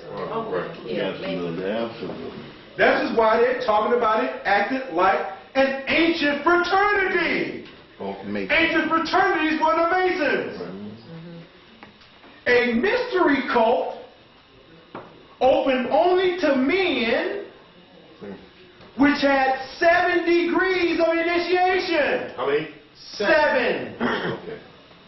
They came up on Including baptism, which was a part of the rituals of Freemasonry, and a sacred meal of bread and wine representing the body and blood of Mithras. That's right. What about the Billy Goat? Which later becomes the body and blood of Christ. But again, it all has its origin in Kemet. That's right. The priests of Mithraism were called Father. Christians were forbidden to use Rabbi or Father. So now you can see they flipped it, or took the Mithraean tradition and made it theirs, because the Mithraean tradition comes from the Kemet tradition in Kemet. They go on to say Constantine replaced the Diocletian as emperor of the Western Roman Empire in 305 AD, and he ended all of the persecutions. Constantine sought to unify sun worship and Christianity into a single monotheistic state religion. It gets better. In 321 AD, Constantine made Sunday rather than Saturday, Saturn's Day, the weekly holiday of the state religion of sun worship. So they moved it from Saturday to Sunday. But of course, as you were saying earlier, if the Sunday is the first day of the week, then Saturday is the Sabbath. But the Christians today go to church on what day? Sunday. Daze. Sun. Which tells you what do they represent? Sun worship. S-U-N. That's right. And that's how you spell it. S-U-N, because that's what they really worshiping, unbeknownst to most of them. It's all been cloaked in something else. They go on to say, Constantine regarded himself to be the supreme spiritual leader of both the sun cult and of Christianity. He moved the capital of the Roman Empire from Rome to Constantinople, a city he renamed after himself. He called himself first of the apostles, and he did not recognize the papacy of the Bishop of Rome. In 325 AD, Constantine called the First Council of Nicaea, Brother Mike, Yes, sir.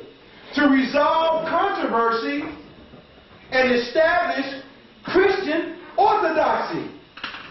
The council established the unity of the Holy Trinity, the date of Easter, and a doctrinal statement of Christian belief known as the Nicene Creed. Okay? The Council of Nicaea was the first ecumenical conference of Christian bishops, which was to become the hierarchy of the Roman Catholic Church, dominated by celibate male priests. Right. Celibate this, celibate that. Check this. Celibate priests had not been part of the teachings of Jesus. Many of his apostles, including Peter, were married. The council sanctioned certain scriptures as infallible, while declaring other scriptures to be heresy. Now these are white men who don't want to have sex. So you know they got issues. So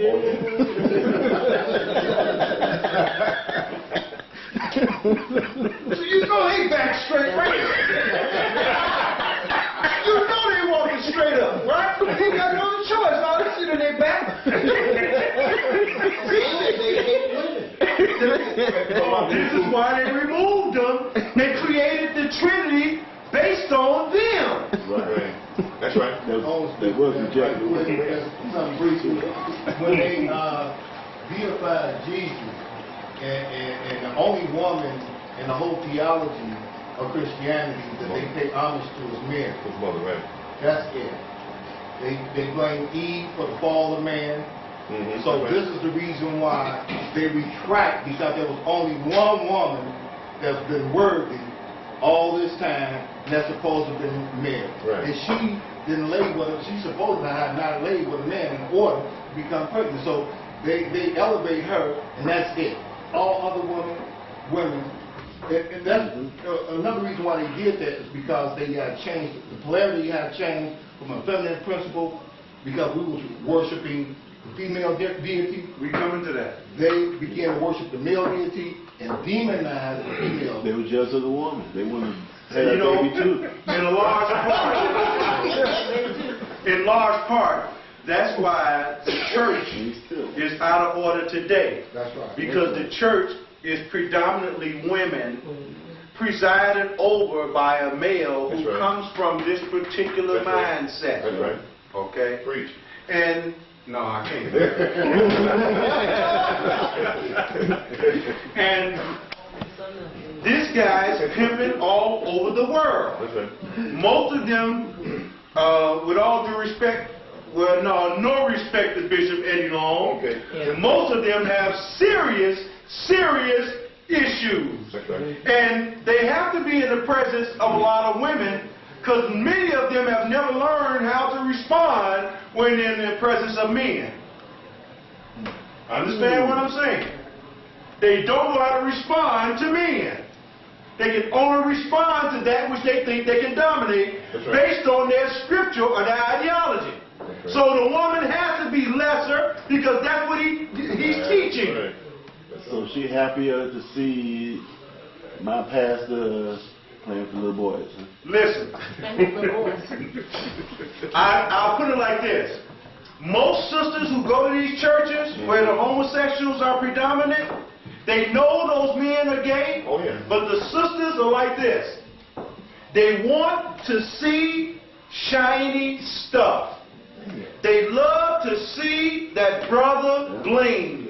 That's why they do what they do for the pimp, who is the manifestation of the preacher. They do the same thing for the politician, who's a poor representative of both the preacher and the pimp, but he's blinging too. Okay?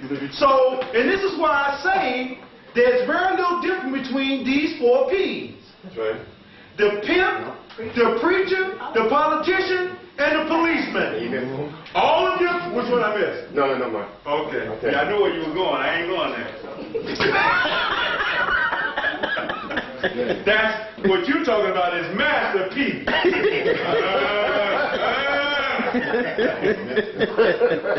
And I know why he got that name, Master P, because he ain't one of them preachers with all that backed up in his back. And so you're going to hear that. You're going to hear, when brother getting his back light, that's what you're going to hear.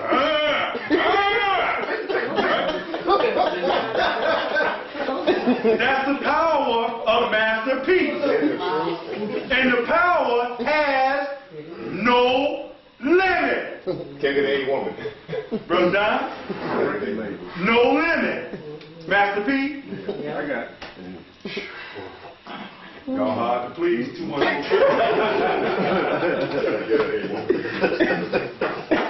Anyway, let's go on here because it gets even better. The council sanctioned certain scriptures as fallible while declaring other scriptures heresy. Notably, the Gnostic Gospels, such as the Gospel of Mary and the Gospel of Thomas. And we ain't talking about Clarence. We support the idea that Mary Magdalene was an apostle and that salvation is possible without a church. Now here's what's interesting. That picture of the Last Supper, it has been revealed that one of the people in the picture is a female. Right. And that phony church has been hiding the power of the woman. Ain't it true? Man. Because they want the men to rule over the woman. That's right. But the natural order of things is for the male and the female to balance each other. So you can't have true spirituality without the feminine principle, which has been totally removed from the church. That's right. That's why the church is corrupt today. Anyway, they go on and say, Constantine declared December 25th to be an immovable feast for the whole Roman Empire. That was in 325. The Bishop of Rome may have accepted December 25th as the date of Jesus Christ as early as 320 AD. But historical documents provide no evidence for a date earlier than 336 AD. In Egypt, January the 6th was a birthday celebration of the child god Aeon, A-E-O-N, born of the virgin goddess Kore, K-O-R-E, celebrated in the temple at Kore at Alexandria. Egyptian Gnostic Christians celebrated January the 6th as the date of Christ's baptism, which is nothing more than spiritual birth. Okay? In the 4th century, the Eastern Orthodox accepted December 25th as the date of Christ's birth, and the Roman Church began to introduce the January 6th Feast of Epiphany. That's right. That's right. Epiphany for Western churches means the visit of the Magi. Eastern churches, in the East, whereas for the Eastern churches, Epiphany is the anniversary of Christ's baptism or his spiritual awakening. That's when the preacher of Catholic Church walks down the aisle with the cross. Interesting. The 12 days of Christmas is the first. If the first day is the day after Christmas, the 12th day of Christmas is the Epiphany, from December 26th to January the 6th. Okay. In the 4th century, they go into to say Saint Nick. It's going to get real good here now. Tell you some stuff you didn't know about old Saint Nick. Saint Nicholas became a bishop at age 17. At age 30, he became the Bishop of Myra. After his appointment, the government of the Eastern Roman Empire was to be called what today? No. Israel. No. Rome. No. Eastern. Oh, India? Eastern Orthodox Church. Oh. Russia. That's the Eastern Orthodox, okay? Which is separate from the Roman Catholic Church. Although when they come together, y'all better look out. Because when they come together, I mean, they're consecrating back to that thing that started again. And they talk about, and we've talked about over the years, that the New World Order, you'll know when it's coming, because all them churches will come back to that original thing. And then, I mean, we all in trouble. Unless you like to celebrate Saturnalia. Because I think they're going back to that. Okay? As a matter of fact, they was on the verge of it in the 60s. They called it streaking. Well.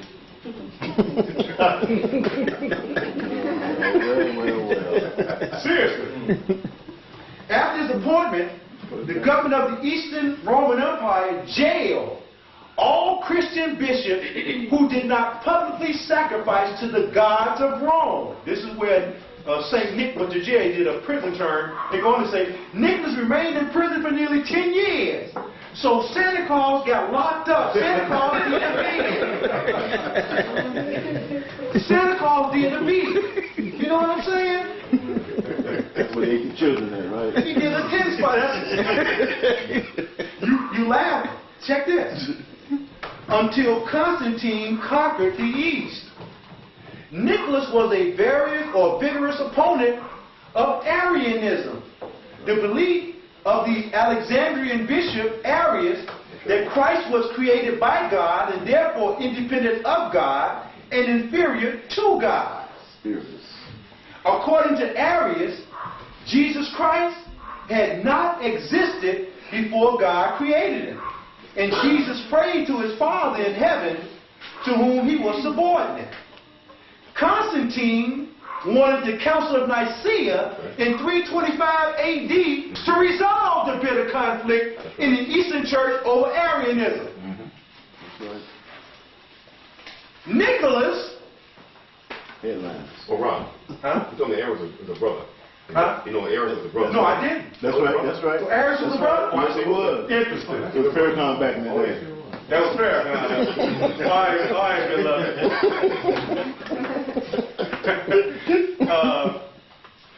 Nicholas not only attended Nicaea, but physically accosted Arius there. So he done went and did him a bid, and now he go jack the brother up. He had him killed. He went and got, Right. he was pumping iron while he was doing that 10, right? Yeah, but he knew time on that, though. Huh? He knew time to kill Right. Kill a nigga. That's right. Even back then, there wasn't no time for killing the niggas. You had the Council of Nicaea. That's right. They kicked him out there. They go on to say, the Nicene Creed supported the unity of God, Christ, and the Holy Ghost as a single being, affirming the monotheism of Christianity. Constantine exiled Arius. Get your ass out of here. And ordered his DVDs to be burned. It was books back in them days, but But today is setting the DVDs on fire, right? So that was loud. You just got to saying. You said something about Arius Was banned with the Holy Ghost part. That happened to 381 BCE with the Council of Ephesus. Oh, okay, well. That was a stem. Well, let me, because see, I think I mentioned 381. that part was Not a lie we mistaken. just read. That part, little bit. I know that for a fact. Okay, well, they didn't put that date in here, but I do recall running across what you just got through saying. I mentioned that from certain point to 381. So they probably mentioned it earlier in here and then come back and re-mention it again where it probably needed to have been put more emphasis put on it.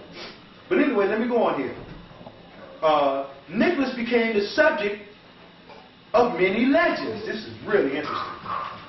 A sailor who fell overboard was reputedly saved by Nicholas when the saint walked on water, retrieved the sailor, and carried him back to the ship.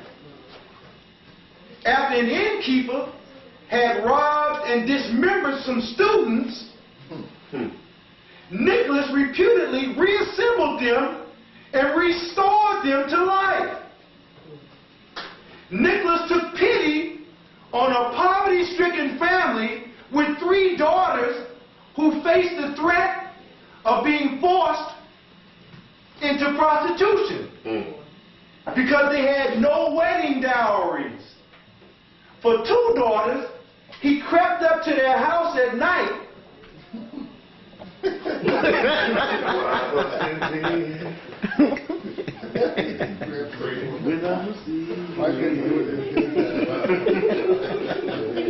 He crept up to the house at night singing, I want to do something freaky to you, baby.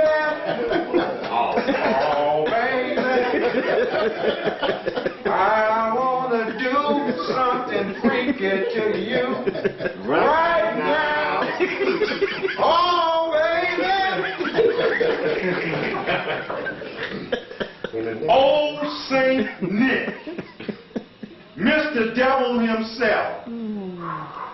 That's what they probably mean by a horny little devil. But here is what he did. For 2 daughters, he crept up to the house at night and threw bags of gold through a bedroom window.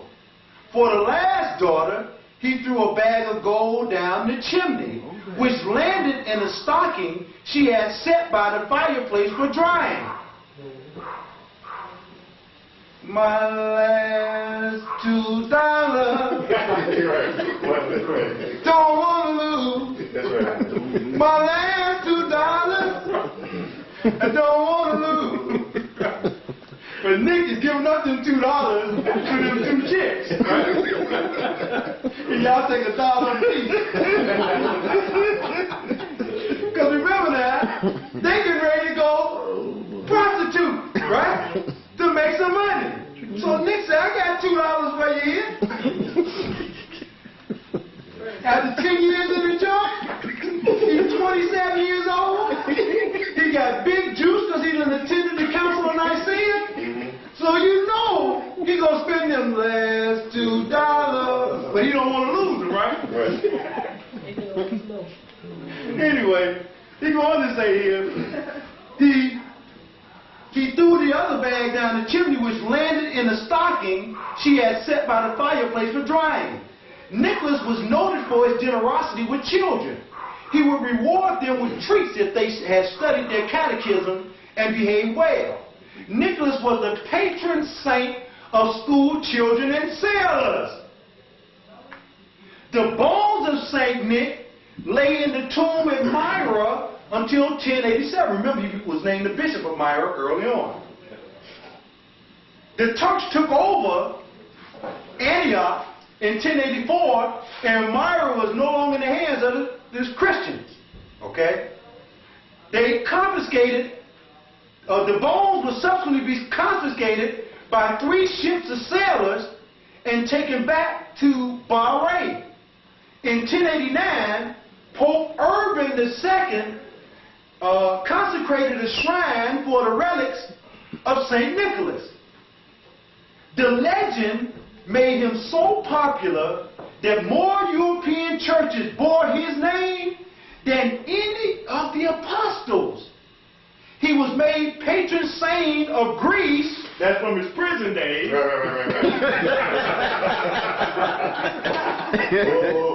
And Russia. He was also made the patron saint of banking and pawnbroking. The 3-ball symbol of pawn shops represents the 3 bags of gold he threw as dowries. So that comes from Saint Nick, Santa Claus, right? The pawn shop. I tell you what, these crackers are something else. If I wasn't reading, I wouldn't leave it, man. Anyway, let me go on here. In the Netherlands, the celebration of St. Nick's Day on December the 6th continued despite the rise of Protestantism. December 6th is the day that children in Holland receive their gifts, although St. Nicholas travels from Spain rather than the North Pole, and accompanied by 1 or more assistants. The assistants were Black Peters, who are either Moors or people who were blacking by climbing up and down chimneys. They just don't want to give a brother no prop whatsoever. I might have to take them to it down there. Absolutely. I ain't going out there. Your job. So what you're saying is, ain't nowhere in hell St. Nick was going to go down that chimney where all that fire is. Right. He's going to say, hey, Joe Sasha, come on in. Get this present and take your ass down that prison and give it to old girl, right? Quite interesting. They go on to say, the transformation of St. Nicholas to Santa Claus happened in America, with inspiration from the Dutch. In 1809, Washington Irving. Anybody recall that name? What did he write? 1809. Don't worry about the date. Christmas spirit? No. He wrote The Legend of Sleepy Hollow, which was dealing with what? Headless horseman. That's right. A headless horseman that was probably Black Peter. Sleepy who? The Legend of Sleepy Hollow. Hollow. Yeah, with the headless. It was all around about Halloween. They got a movie Okay. out. They got a movie out with, I forget his name. But they got a movie out about the latest. Anyway, let me go on. Washington Irving was a member of the New York Historical Society. He created a tale of a chubby, pipe-smoking little saint. Dope smoking. That's right. Little Saint Nicholas, who rode a magic horse Yeah, good horse. through the air, visiting all houses in New York. That's right. You remember, the headless horseman had a white horse, didn't he? Right. I don't know. Right, yeah, the white horse. The whole though. That horse. Go on. That elfish figure would climb down the chimneys with gifts for good children and switches for the bad one. Or rock the cold. Oh, Santa Claus. Oh, now we got it now. We mentioned earlier about the chimney black. You said, oh, F that, you do it. Okay. Okay. I got it, Elvis. Help that, I got it. In 1823, the poem The Night Before Christmas, reputedly written by Clement Moore, replaced the horse with a sleigh drawn by 8 tiny reindeer. Moore's St. Nick was more an elf than a bishop. And I remember as a kid, we made up A Night Before Christmas. I only remember the first passage. But remember I told you we was dirt poor, right? Okay. So our Night Before Christmas, like, it was the night before Christmas. Went all through the pad. neck bones and beans was all we had. That's all I remember. The rest of it is gone. It's gone. But them neck bones and beans is soon to be revisited. Shipping get real hard here, y'all. I'm telling you. How they call the neck bone? I'm telling you. They go on here to say, blah, blah, blah, blah.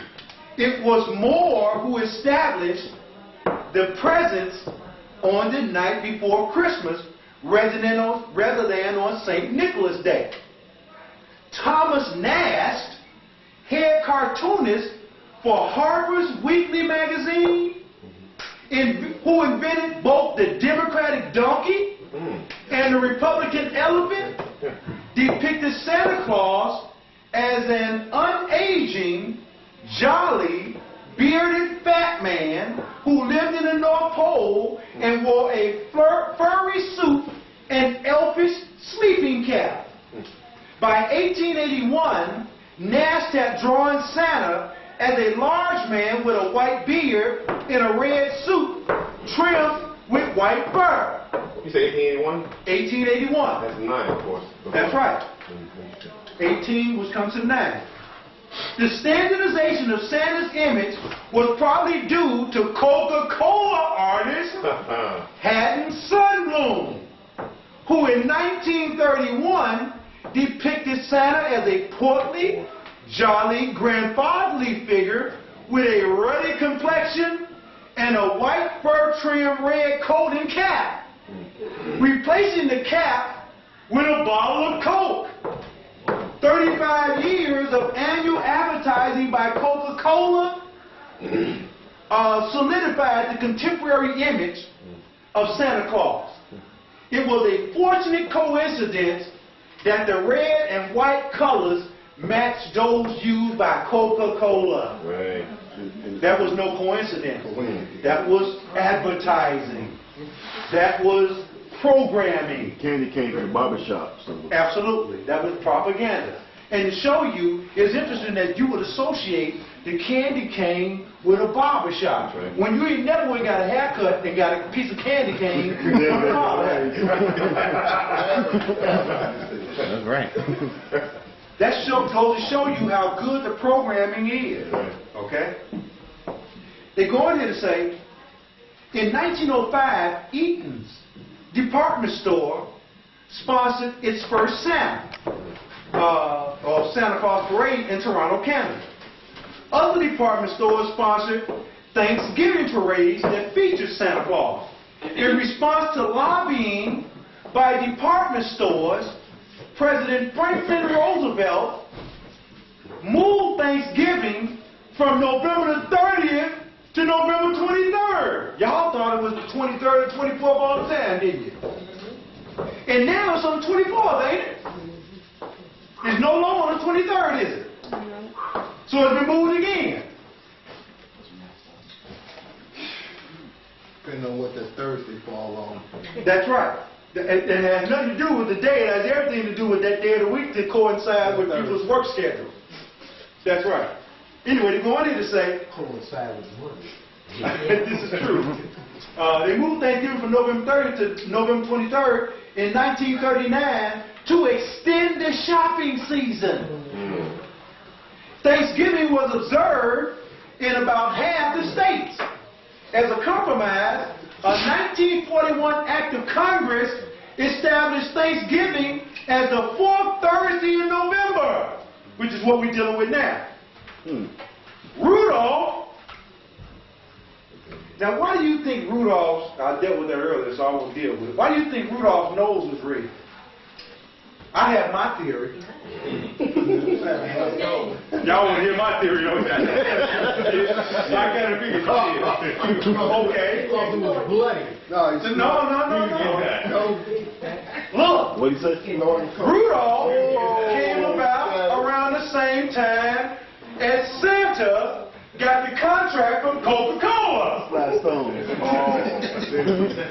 The primary ingredient in Coca-Cola is cocaine. So it's my theoretical belief that Santa, in order to get Rudolph to get him a few lines. Huh? Turned his nose red as hell. Turned out Rudolph so that Rudolph could get in that cold and go all over this planet and got all them other reindeer. And that's why his nose is red. And further, that's probably why Santa no longer has his pipe. He stopped using the pipe because Rudolph was smoking up all his shit. And went straight to the ghetto. That's right. No question about it. So that's just my own theory about Rudolph, the Red-Nosed Ranger, and Santa Claus. Now this is one article, y'all. This is just one article. There was one more, I think, in here. What's the name of that article? The History of Christmas by Ben Best, who is the CEO of the Cryogenics Institute in British Columbia. Hell of a good article, as you could see for yourself. Now, the pagan origins of Christmas. What my time look like? Somebody give me the time. 4:22. 4:22. Let me go here first. I want to make sure I get certain things on here before certain people have to leave, because they'll love this. Then I'll come back to that. The real story of Christmas. This one here gonna really get you, okay? Now, if you thought that one was good, this one here is excellent. This is from SimpleToRemember.com. SimpleToRemember.com. The real story of Christmas. I saw Mommy kissing Santa Claus, right? Then you got Michael's ass singing about Santa Claus. Even James Brown. James Brown, there were many of us who thought that Papa Had a Brand New Bag was really about Santa Claus visiting black folk. But Santa Claus came with, James Brown came with what? Santa Claus goes straight to the ghetto, right? Forget about your reindeer, go straight to the ghetto, right? He might not want to come in this day and age. Let's go to this particular article, The Real Story of Christmas. When was Jesus born? They say here, the New Testament gives no date or year for Jesus' birth. The year of Jesus' birth was determined by Dionysius Exiguus. In the Roman pre-Christian era, years were counted from the founding of the city of Rome. Thus, 1 AUC signifies the year Rome was founded. 5 AUC signifies the 5th year of Rome's reign.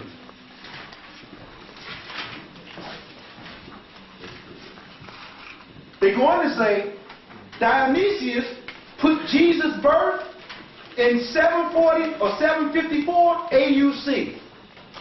However, Luke 1 and 5 places Jesus' birth in the days of Herod. And Herod died in 750 AUC, 4 years before the year in which Dionysius places Jesus' birth. Joseph Fitzmyer, Professor Emeritus of Biblical Studies at the Catholic University of America and a member of the Political Biblical Commission, said this, or wrote this, quote, Jesus' birth is not reckoned with certainty. The birth did not occur in AD 1. Jesus' birth is based on a miscalculation introduced in 533 by Dionysius Exiguus, unquote. The Depatia computers, written in North Africa around 243 CE, places Jesus' birth on March the 28th. Fitzmyer guesses that Jesus' birth, are you ready for this? Are you ready for this? Well, October sometime. I'm ready. Are you ready for this? Ready. Fitzmyer guesses that Jesus' birth occurred on 9/11. Wow. Huh? Read that again. September 11th, 2001. No.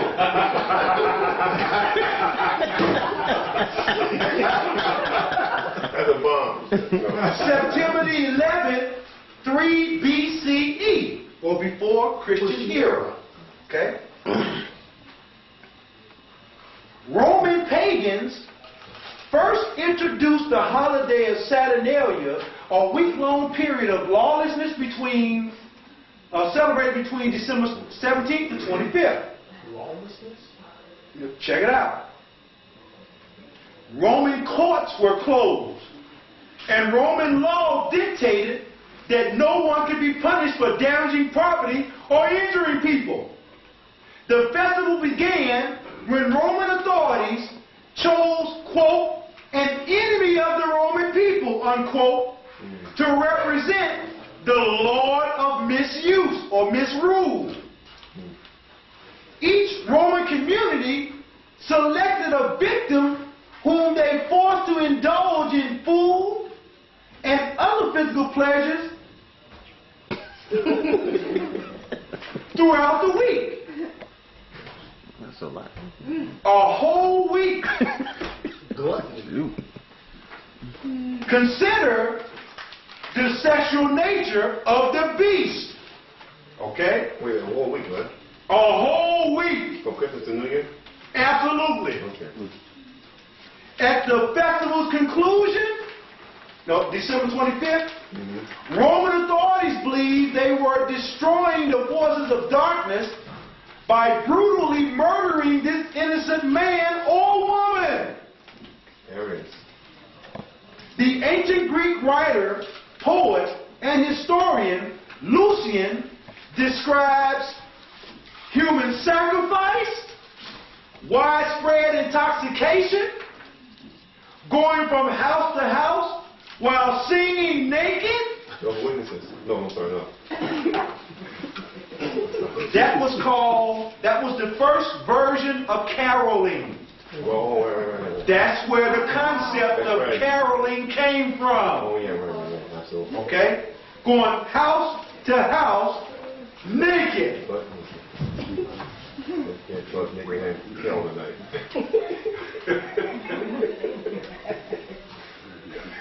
Oh, man. Anyway, they go on to say, rape and other sexual, let me go back. Going from house to house while singing naked, rape and other sexual license, and consuming human-shaped biscuits, still produced in parts of England today, okay? In the 4th century CE, absolutely. Christianity imported the Saturnalia festival, hoping to take the pagan masses in with it. Christian leaders succeeded in converting to Christianity.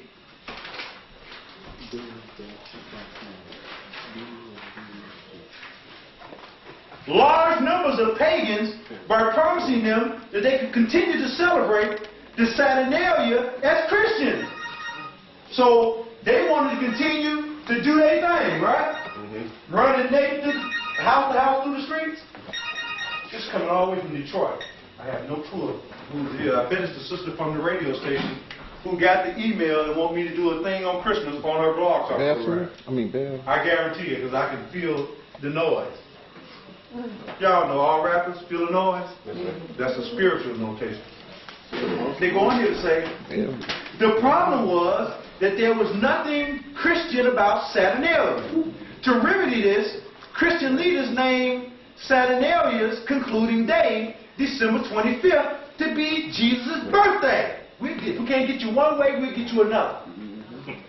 In return for ensuring massive observance of the anniversary of the Savior's birth, by assigning it to a resonant date, the church agreed to allow the holiday to be celebrated the way it had always been, by drinking, sexual indulgence, singing naked in the streets, a precursor to modern caroling.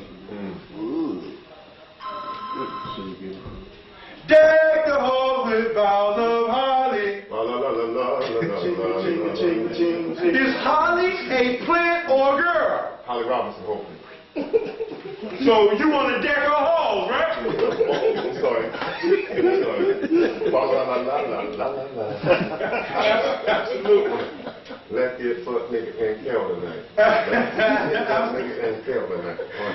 Some of the most depraved customs of the Saturnalia Carnival were intentionally revived by the Catholic Church in 1466 when Pope Paul II forced Jews to race naked through the streets of the city. Before they were to run, the Jews were richly fed, so you had a fat Jew.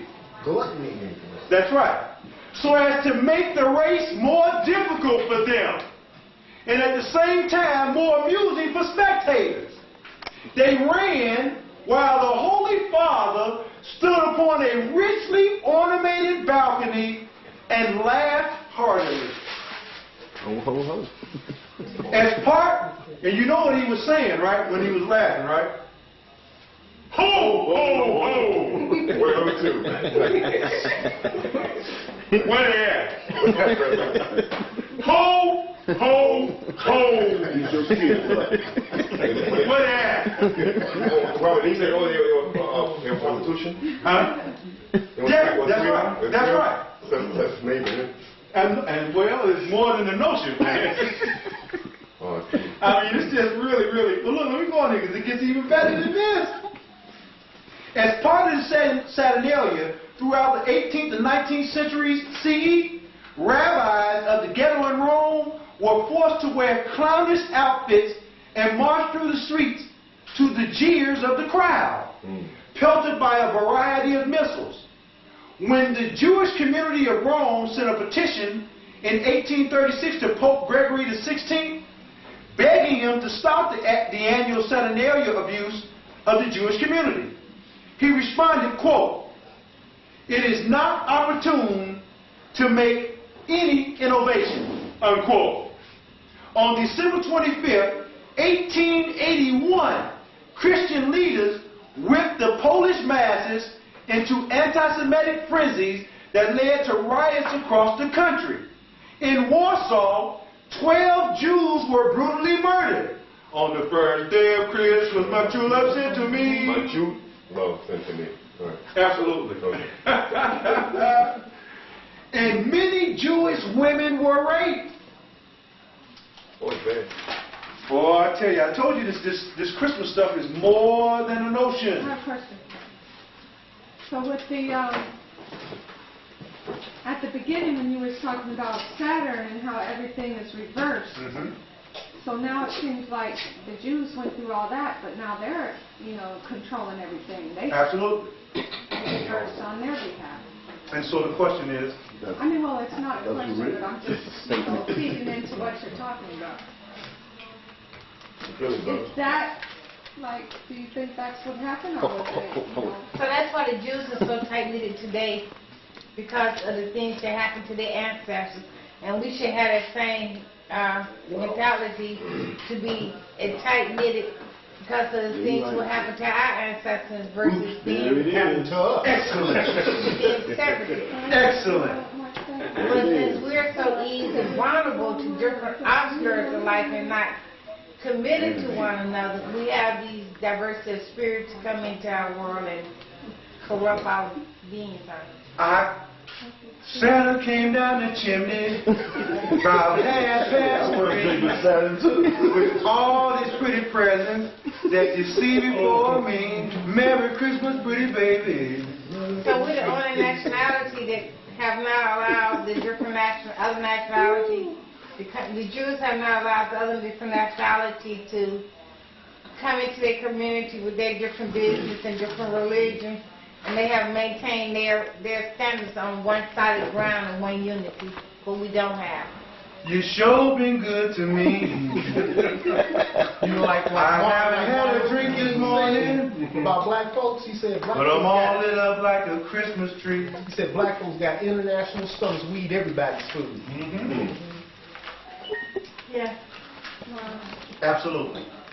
And until we understand that it is the normal course of human evolution for people to gravitate to that which is like them, and it is not normal for any species on the planet to gravitate to things outside of them, we're going to have these problems. That's just a normal course of any of you. Go find me an oak tree among palm trees, and I'll show you a tree that's been put there by somebody. But what I can understand is that when our African American man used to get hung by the tree for looking at a white woman, now they prefer, if you go out to California or to Seattle somewhere up in the Broadway downtown, they prefer to be more with the other nationality, with the sister, because they say the sister raised too much saying or this or that. It's called brain damage. Well, let me put it like this, sister, and I kind of outlined this over the years. The easiest thing to deal with is a white woman. Because they submissive. Okay? And that's the reason. You see? It's the easy way out. You'll find the weakest black men with white women. And so my philosophy has always been, if you got the weak among you and you don't have to deal with them because they're going to leave voluntarily, that's a good thing. So let that 5% of the Negro men and Negro women who want to deal with the white folks, because when I go in my neighborhood, I see 99.9 us. So I don't even worry about people who want to do that. Let them do that. Don't worry about them. That ain't the majority of us. Because look around you, and you see nothing in here but black men. And guess what they all got? So you're in 100% atmosphere right here. But I know what you're saying, but don't let that bother you, because programming works. A lot of these brothers and sisters are being programmed with multiculturalism. Okay? They're being programmed to accept this as a norm. So we don't worry about that. You need a man? No. Oh, okay. I'm not putting you on the spot. I just know a lot of sisters who don't have men. Maybe on Christmas. Okay? And so I try to find brothers when older guys or whatever, people that run in my circle, if I know a sister ain't got no man, I introduce them. You know what I'm saying? Because they out here. We out here. A lot of us, we just don't know how to approach sisters today because we buy into all the propaganda that the media says about black men and black women. But I'm going to say it again. Show us how to do it, Robert. Give it, brother. Huh? Yeah. Show us how to do it. How to do what? Talk to the sister. Come on. We're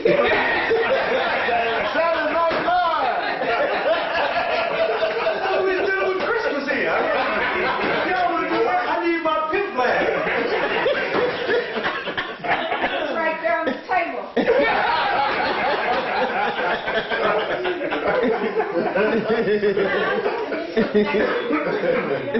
You're right.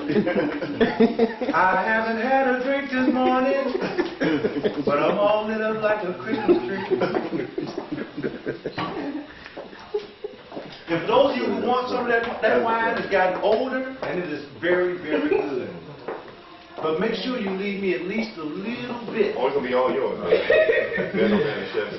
So let me go ahead on.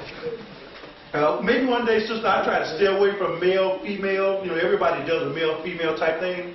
I have personally stayed away from those because I see too many people trying to divide up black men and black women.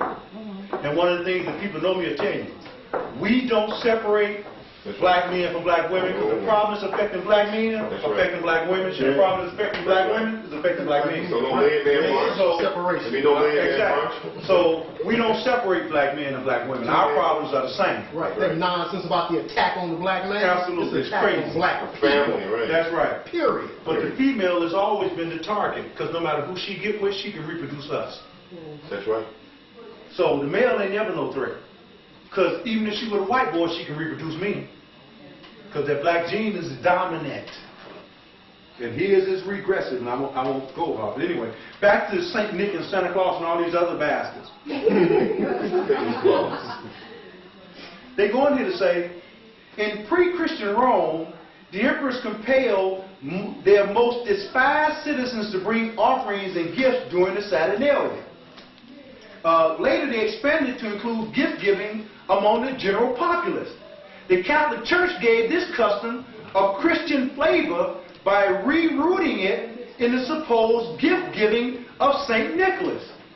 Nicholas was born in Ferrara, Turkey in 270 CE and later became a bishop of Myra. He was only named a saint in the 19th century. Nicholas was among the most senior bishops who convened the Council of Nicaea in 325 CE and created the New Testament. The text portrayed Jews as children of the devil who sentenced Jesus to death. In 1087, a group of sailors who idolized Nicholas moved his bones from Turkey to a sanctuary in Bari, Italy. There, Nicholas supplanted a female, a deity called the grandmother, who used to fill the children's stockings with her gift. Now, this is another version. The grandmother was ousted from her shrine, which became the center of the Nicholas cult. Members gave each other gifts annually on the anniversary of Nicholas' death, which was December the 6th. The Nicholas cult spread north until it was adopted by German and Celtic pagans.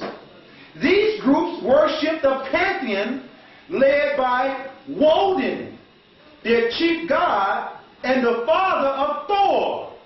But you probably know him as what? Odin. Odin, that's right. Okay? Baldar and Tiw. Woden had a long white beard and rode a white horse through the heavens one evening, okay, each autumn. When Nicholas merged with Woden, he grew a beard, mounted a flying horse, rescheduled his flight for December, and donned heavy winter clothing. The Catholic Church accepted the Nicholas cult and taught that he did distribute gifts on December 25th instead of December the 6th. So all the time the lies is just overwhelming. I missed a page. Let me go back. This is really, really interesting. It gets even better if you can believe that. Okay, here we go. In 1809, the novelist Washington Irving, who wrote The Legend of Sleepy Hollow and Rip Van Winkle, wrote a satire of Dutch culture. Now you got to understand, if you go back and you look at many of the people who wrote, like Aesop Fables, all these people were involved in mysticism. Right. That's why they wrote the things that they did. Hansel and Gretel, you know this, many of them get lost in these enchanted forests and all this kind of stuff, right?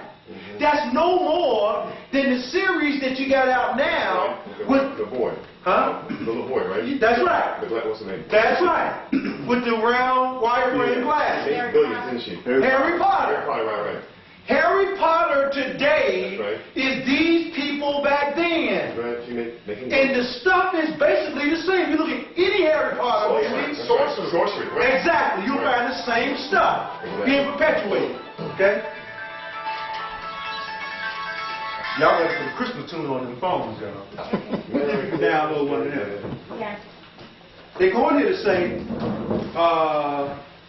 Rip Van Winkle, he wrote a satire of Dutch culture entitled Knickerbocker History. The satire refers to the white-bearded, flying horse riding St. Nicholas using his Dutch name, Santa Claus. Dr. Clement Moore read Knickerbocker History, and in 1822, he published a poem based on Santa Claus. 'Twas the night before Christmas, when all through the past, neck bones and beans was all we had.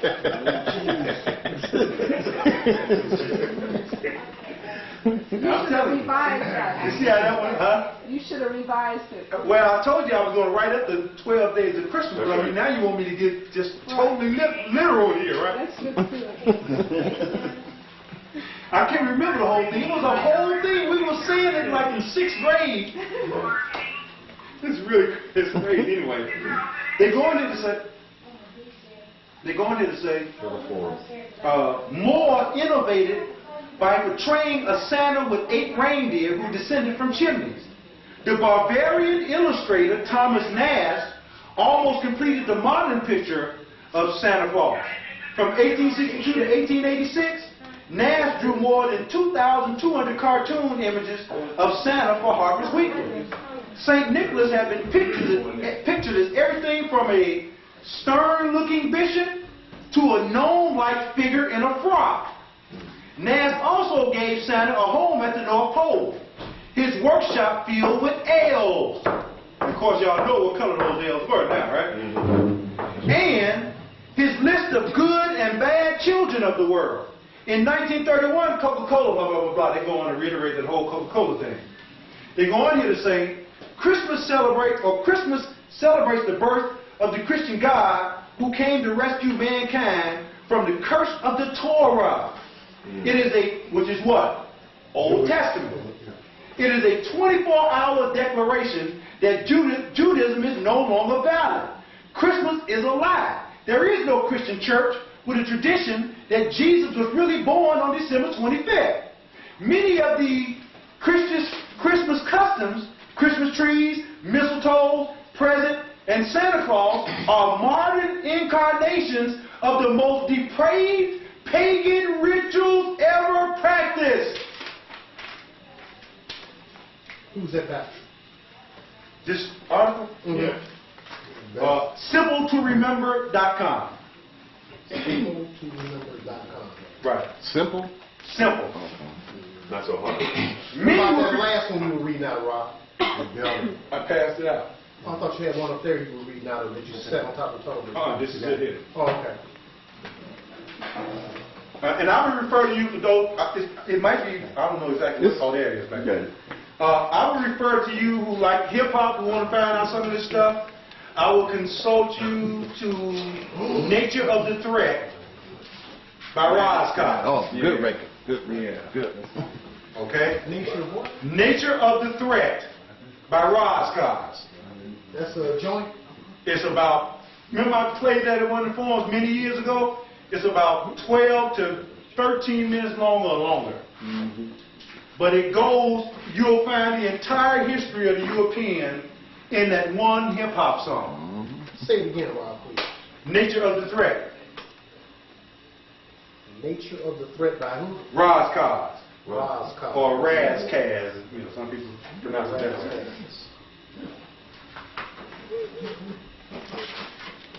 And now I'm going to pass this one out. Okay? Now, there's another good one, but I'm running, I've talked too much here, so I'm running kind of late on time here, and I definitely want to get a couple of things in here. This one here, the gods and the myths of the symbols, the gods, the myths, the symbols, the land, the ancient Egypt, the mythology Horus, okay, from Egypt, Egyptianis, I can't pronounce that one, .net, Egyptian myths, no wonder I couldn't pronounce it, I'm looking at it wrong, Egyptian myths, .net, EgyptianMyths.net. Okay? Because there's some I'm just not going to get to. So I think it's understandable to say that the individual who gives us this information, of course, they're saying that it's from pagan, but it's actually from us, white people didn't understand it, and so, right, okay. Yeah. And I used to always wonder, how come Brother Ezekiel used to always say, I ain't none of that, but I'm all of that. When talking about the various religious groups, he used to greet everybody in their religious greeting. And now I understand why he say, I ain't none of that, but I'm all of that. That's right. Okay? Right. Because he understood the origin of these things. Right. Okay? From celestial sphinx to celestial fish. This is from Ancient Egypt.hypermart.net. This is dealing with Horus and the solar eclipse and the fish and that kind of thing. Okay? Again, I know I'm not going to have time because we're running late. Not late, but we're running. So I want to deal with some of the best articles I got to make sure I get them on the tape. This is a good one. Kemet History of Africa, Blue Lotus. Kemet History of Africa, Blue Lotus. This is from Kemet History of Africa, Blue Lotus.blogspot.com. And I want to get this picture on the tape. I'm going to come back and deal with a lot of this, or some of it, when I deal with Kemet later on in December. That's why I'm just citing some of these. These are very extensive articles. Very extensive articles. Okay. But you'll find the similarities in many of these. And this one here was like 40-some pages long. This is from that same blog spot. So you know that it's Kemet to the max, right? But again, I'm not going to get to some of them, but these articles are dynamite. Okay?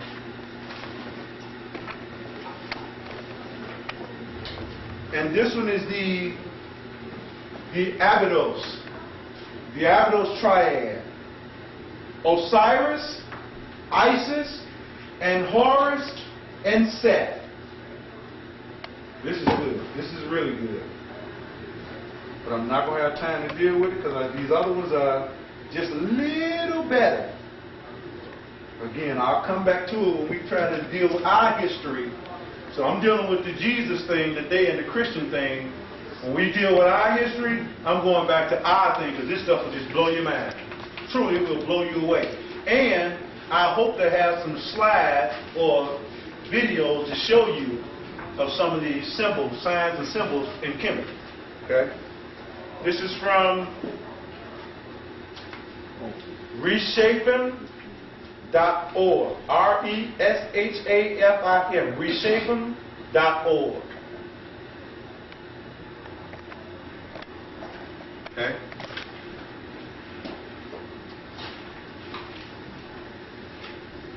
Interesting thing, Brother Mike Barnes. When we were in Detroit, we had the opportunity to talk to and go to the temples of the Krishnas. And it blew me away. What did the brother tell us? What color was Krishna, Mike?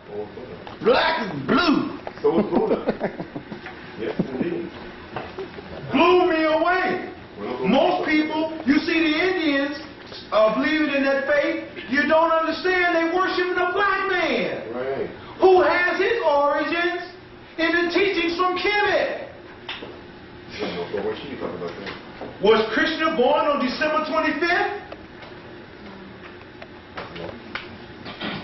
And you'll find that they too were heavy into the cosmos, okay, worshiping the sun.